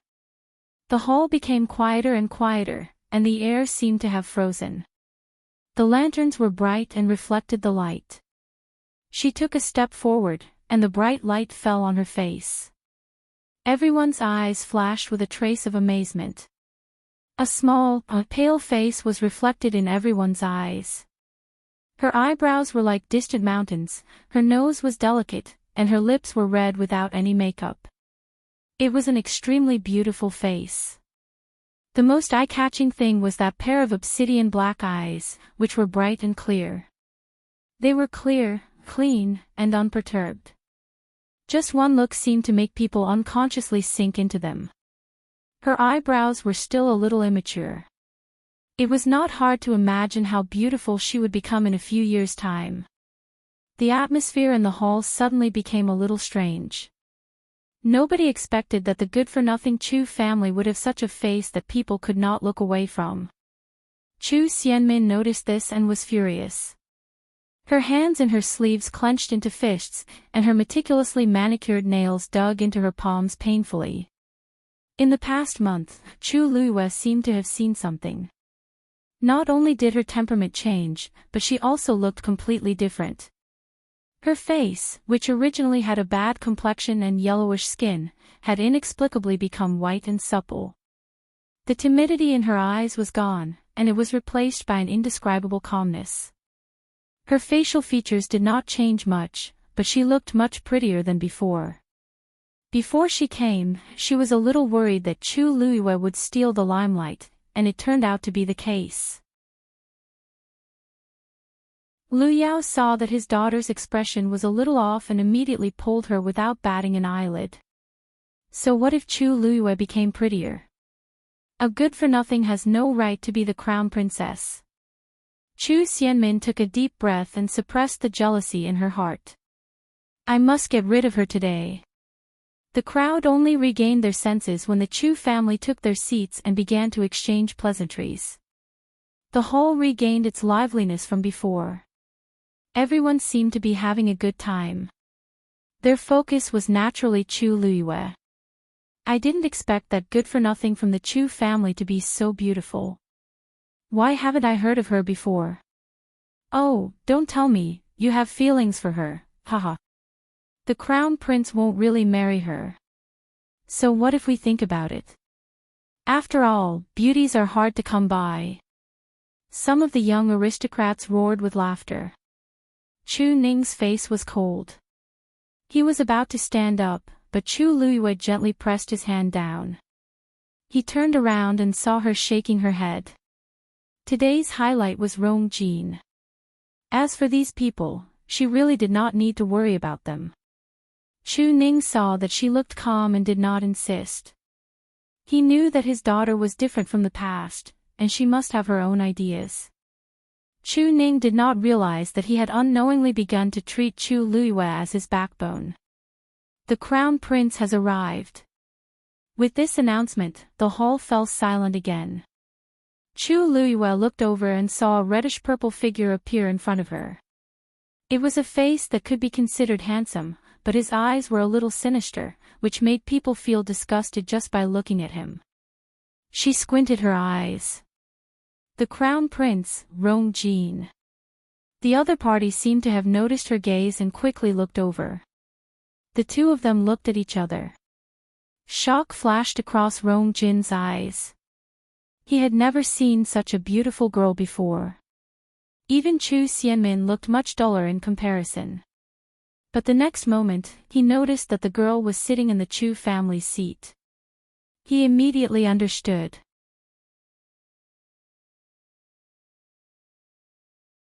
Chapter 25.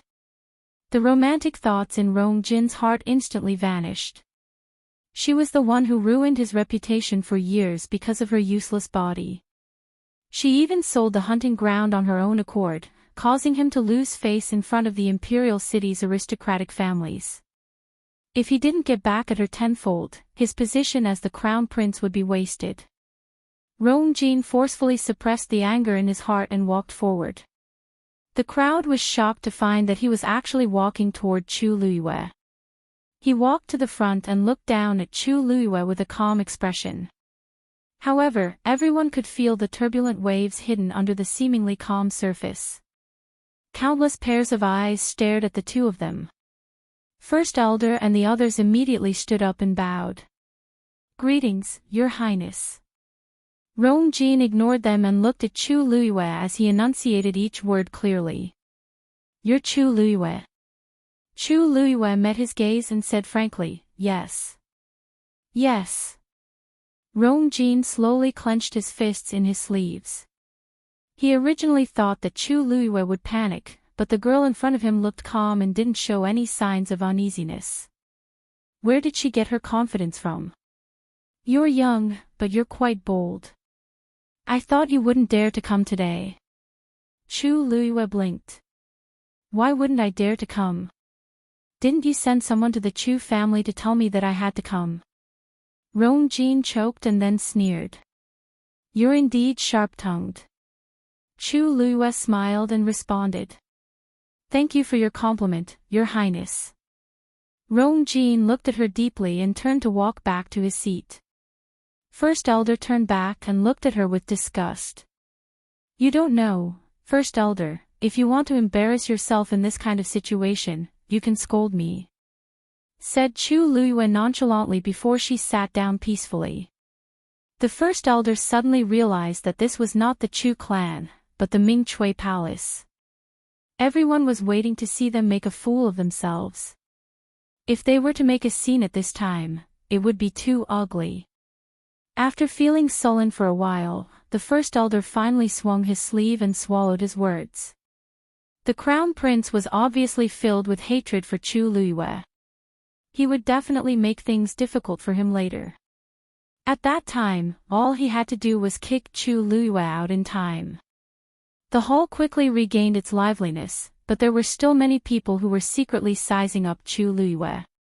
She didn't seem to care as she sat peacefully in her seat, but in reality, she had already quickly observed those people. In addition to the seats of His Majesty and the Empress in the middle, the hall was divided into two parts. The people sitting at the very front were the noble princes and princesses.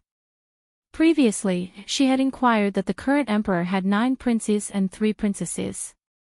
Among them, 3 princes and 1 princess had died young. As a result, only 6 princes and 2 princesses were still alive. Opposite the crown prince sat a man dressed in black. He looked like he was about the same age as the 3rd prince, but his facial features were resolute and handsome, and his aura was completely different.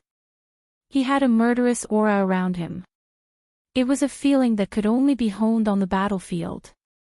This was the 3rd prince, Rongjiu. He entered the Northwest Army at 15 and was considered a young general. He had a high reputation in the army. It was also because of this that his birth mother could go against the crown prince even though she was just a noble. The court had long been secretly divided into 2 factions. Even though the crown prince had the upper hand, Rongjiu couldn't be underestimated. Beside Rongjin was naturally Prince Ping, the 5th prince, Rongqi. He was also one of the 2 princes with a title other than the crown prince. 8th princess, Rongshu, and 9th prince, Rongfeng, sat beside Rongjiu. However, there were still a few empty seats. Further back were the Si, Gu, Chu, and Lu family clans. The Chu family was behind the Gu family, and the Lu family was behind the Si family. Among the 4 big families, the Si family was the strongest, and the Chu family was the weakest. Originally, the Chu family was ahead of the Lu family. However, they gradually declined over the years, and the Lu family relied on their wealth to overtake them and sit firmly in 3rd place. Not long after Rongjin sat down, laughter was heard from outside the palace. At the same time, a stern announcement was heard. His Majesty is here. Her Majesty is here. They're here. The crowd hurriedly stood up and bowed in that direction. Long live His Majesty. Chu Luiyue also followed the crowd. Everyone, please rise. Today is the Crown Prince's birthday banquet, so there's no need to stand on ceremony. A middle-aged man's deep laughter was heard. Okay, Zhen, quickly go and find your brother. The crowd then saw the 4th princess, Rongzhen, behind the empress. Rongzhen was also the current empress's child and was a true princess. She looked to be around 16 or 17 years old, and her luxurious palace gown made her look even more beautiful. Then, father, did you agree to my request? Emperor Jiawen smiled dotingly. Of course. You're the most mischievous.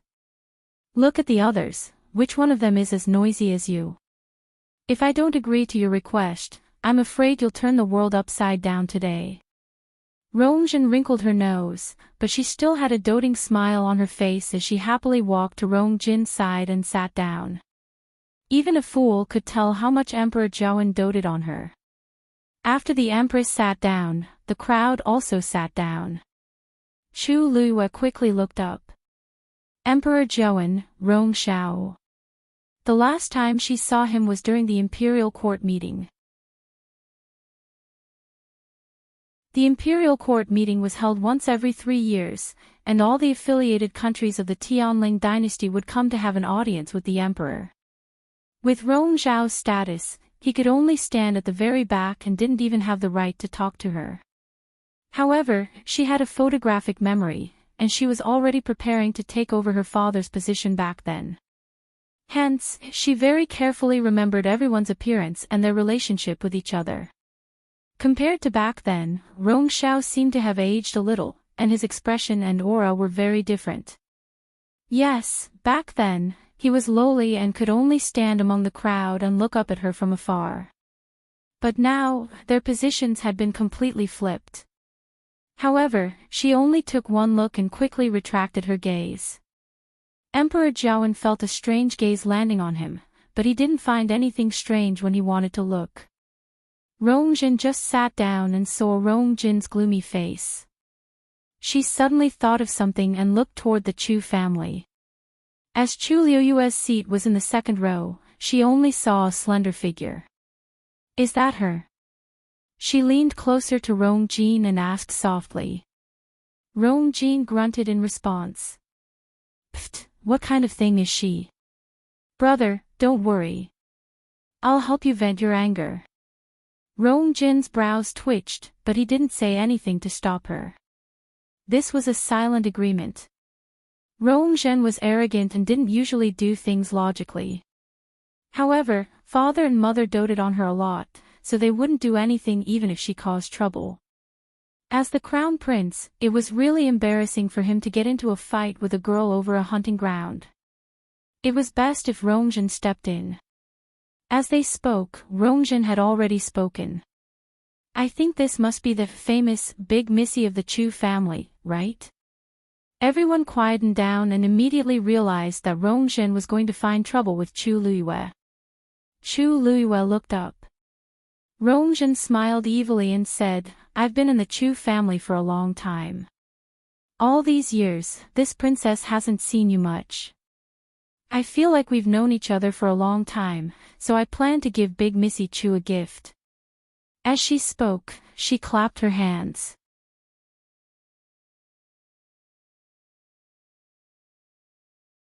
Chapter 26. A huge cage was moved over. It was covered with a black cloth, so no one could guess what was inside. Chu Luiyue smelled a faint fishy smell and narrowed her eyes. Rongjin went forward and pulled off the black cloth. Shwa! A gigantic golden python was coiled up in the middle of it. Its body was as thick as a person's thigh, and it had layers of pale golden scales that glowed coldly. Its blood-red vertical pupils were like two sharp daggers, cruel and indifferent. It was a third-grade fiend, a golden python. When it suddenly saw the light, it suddenly became vigilant. It raised its huge python head and spat out its tongue. It made a hissing sound that made one's hair stand on end. The people in the main hall were all shocked when they saw this huge creature. Emperor Jiawen, who was sitting on top, was also very surprised. He then followed Rongjin's line of sight. An unfamiliar girl's face appeared in front of him. His heart skipped a beat. He knew that this was the Chu family's eldest Missy, Chu Ning's daughter, Chu Luiyue, who was engaged to Rongjin. Jinjin, what are you doing? Asked Emperor Jiawen. This is your brother's birthday banquet.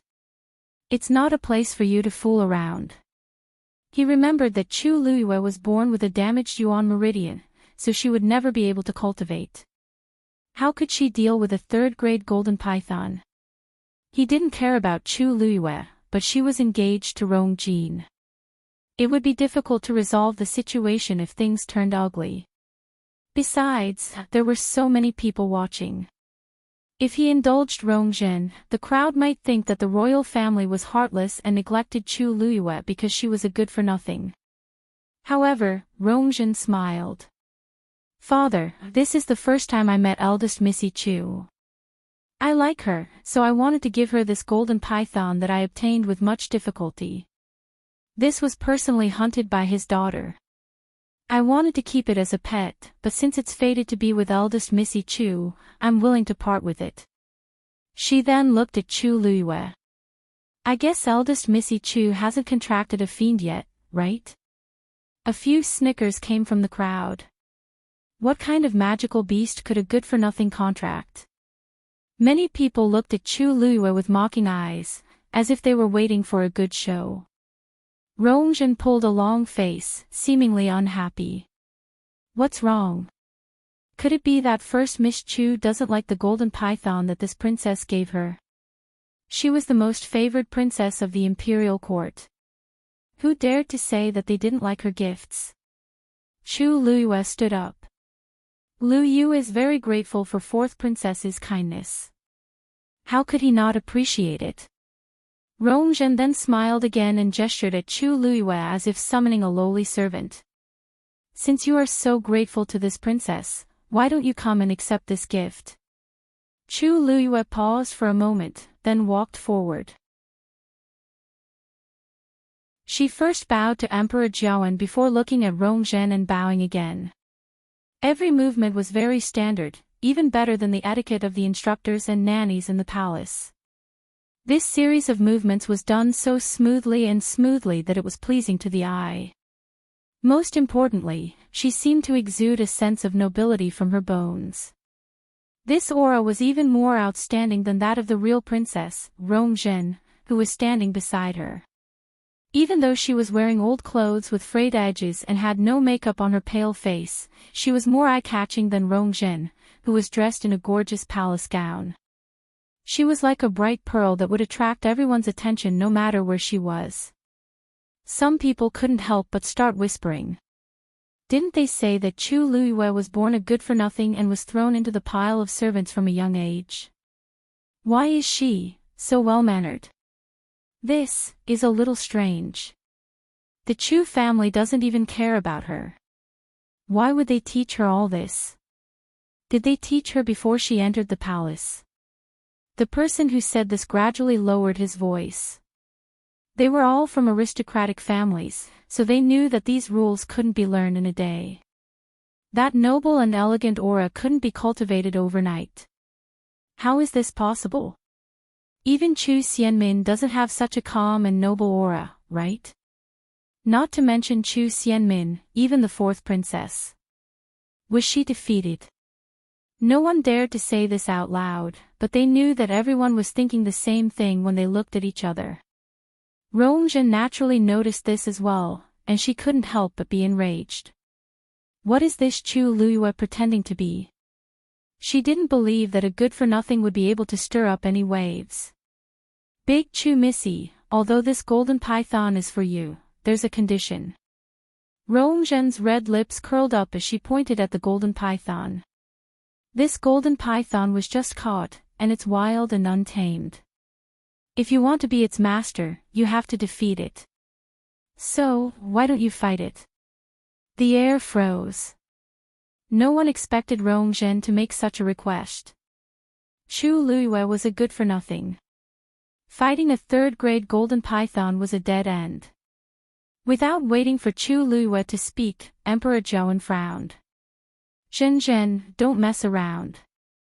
The smile on Rongzhen's face slowly disappeared. She said coldly, Father, I'm not messing around. There's a reason for me to do this. Do you know that she secretly sold Brother Crown Prince's hunting ground? Emperor Zhaowen was stunned. What? Brother Crown Prince put in a lot of effort for that hunting ground, but in the end, it was all for naught. Brother Crown Prince is magnanimous and didn't hold it against her, but as his sister, I can't stand it. This golden python is just a third-grade fiend, and Brother Crown Prince has lost a lot of money. She looked at Chu Luiyue and raised her voice. Do you admit to this or not? Emperor Zhaowen then remembered that he did give Chu Luiyue a hunting ground back then. She actually sold it. No matter what, that was something he personally gave her. How could she sell it so casually? This made Emperor Zhaowen unhappy with Chu Luiyue. However, if he really agreed to Rongzhen's suggestion, it would be a problem whether Chu Luiyue could survive today. Your Majesty, I'd rather atone for my daughter's sins. At this moment, Chu Ning suddenly stepped forward and knelt down on one knee. Emperor Zhaowen's expression softened when he saw him. After thinking for a moment, he finally nodded. That's fine. Even though Chu Ning wasn't the same as before, it shouldn't be too dangerous to deal with a third-grade golden python. He was also Chu Luiyue's father, so it was most appropriate for him to step forward. On the one hand, it would save the crown prince and the royal family's face, and on the other hand, it wouldn't really hurt the father and daughter's lives. At this moment, Chu Luiyue suddenly stepped forward. I'm willing to try. Rongzhen was angry that she lost a chance to teach Chu Luiyue a lesson, but she didn't expect her to take the initiative to step forward. What did you say? Say it again. Chu Luiyue raised her chin, and her pure black eyes sparkled as if they were filled with stars. You're tuning in to the Journey of the Soul YouTube channel. Don't forget to subscribe and join us on this journey to catch the most captivating stories.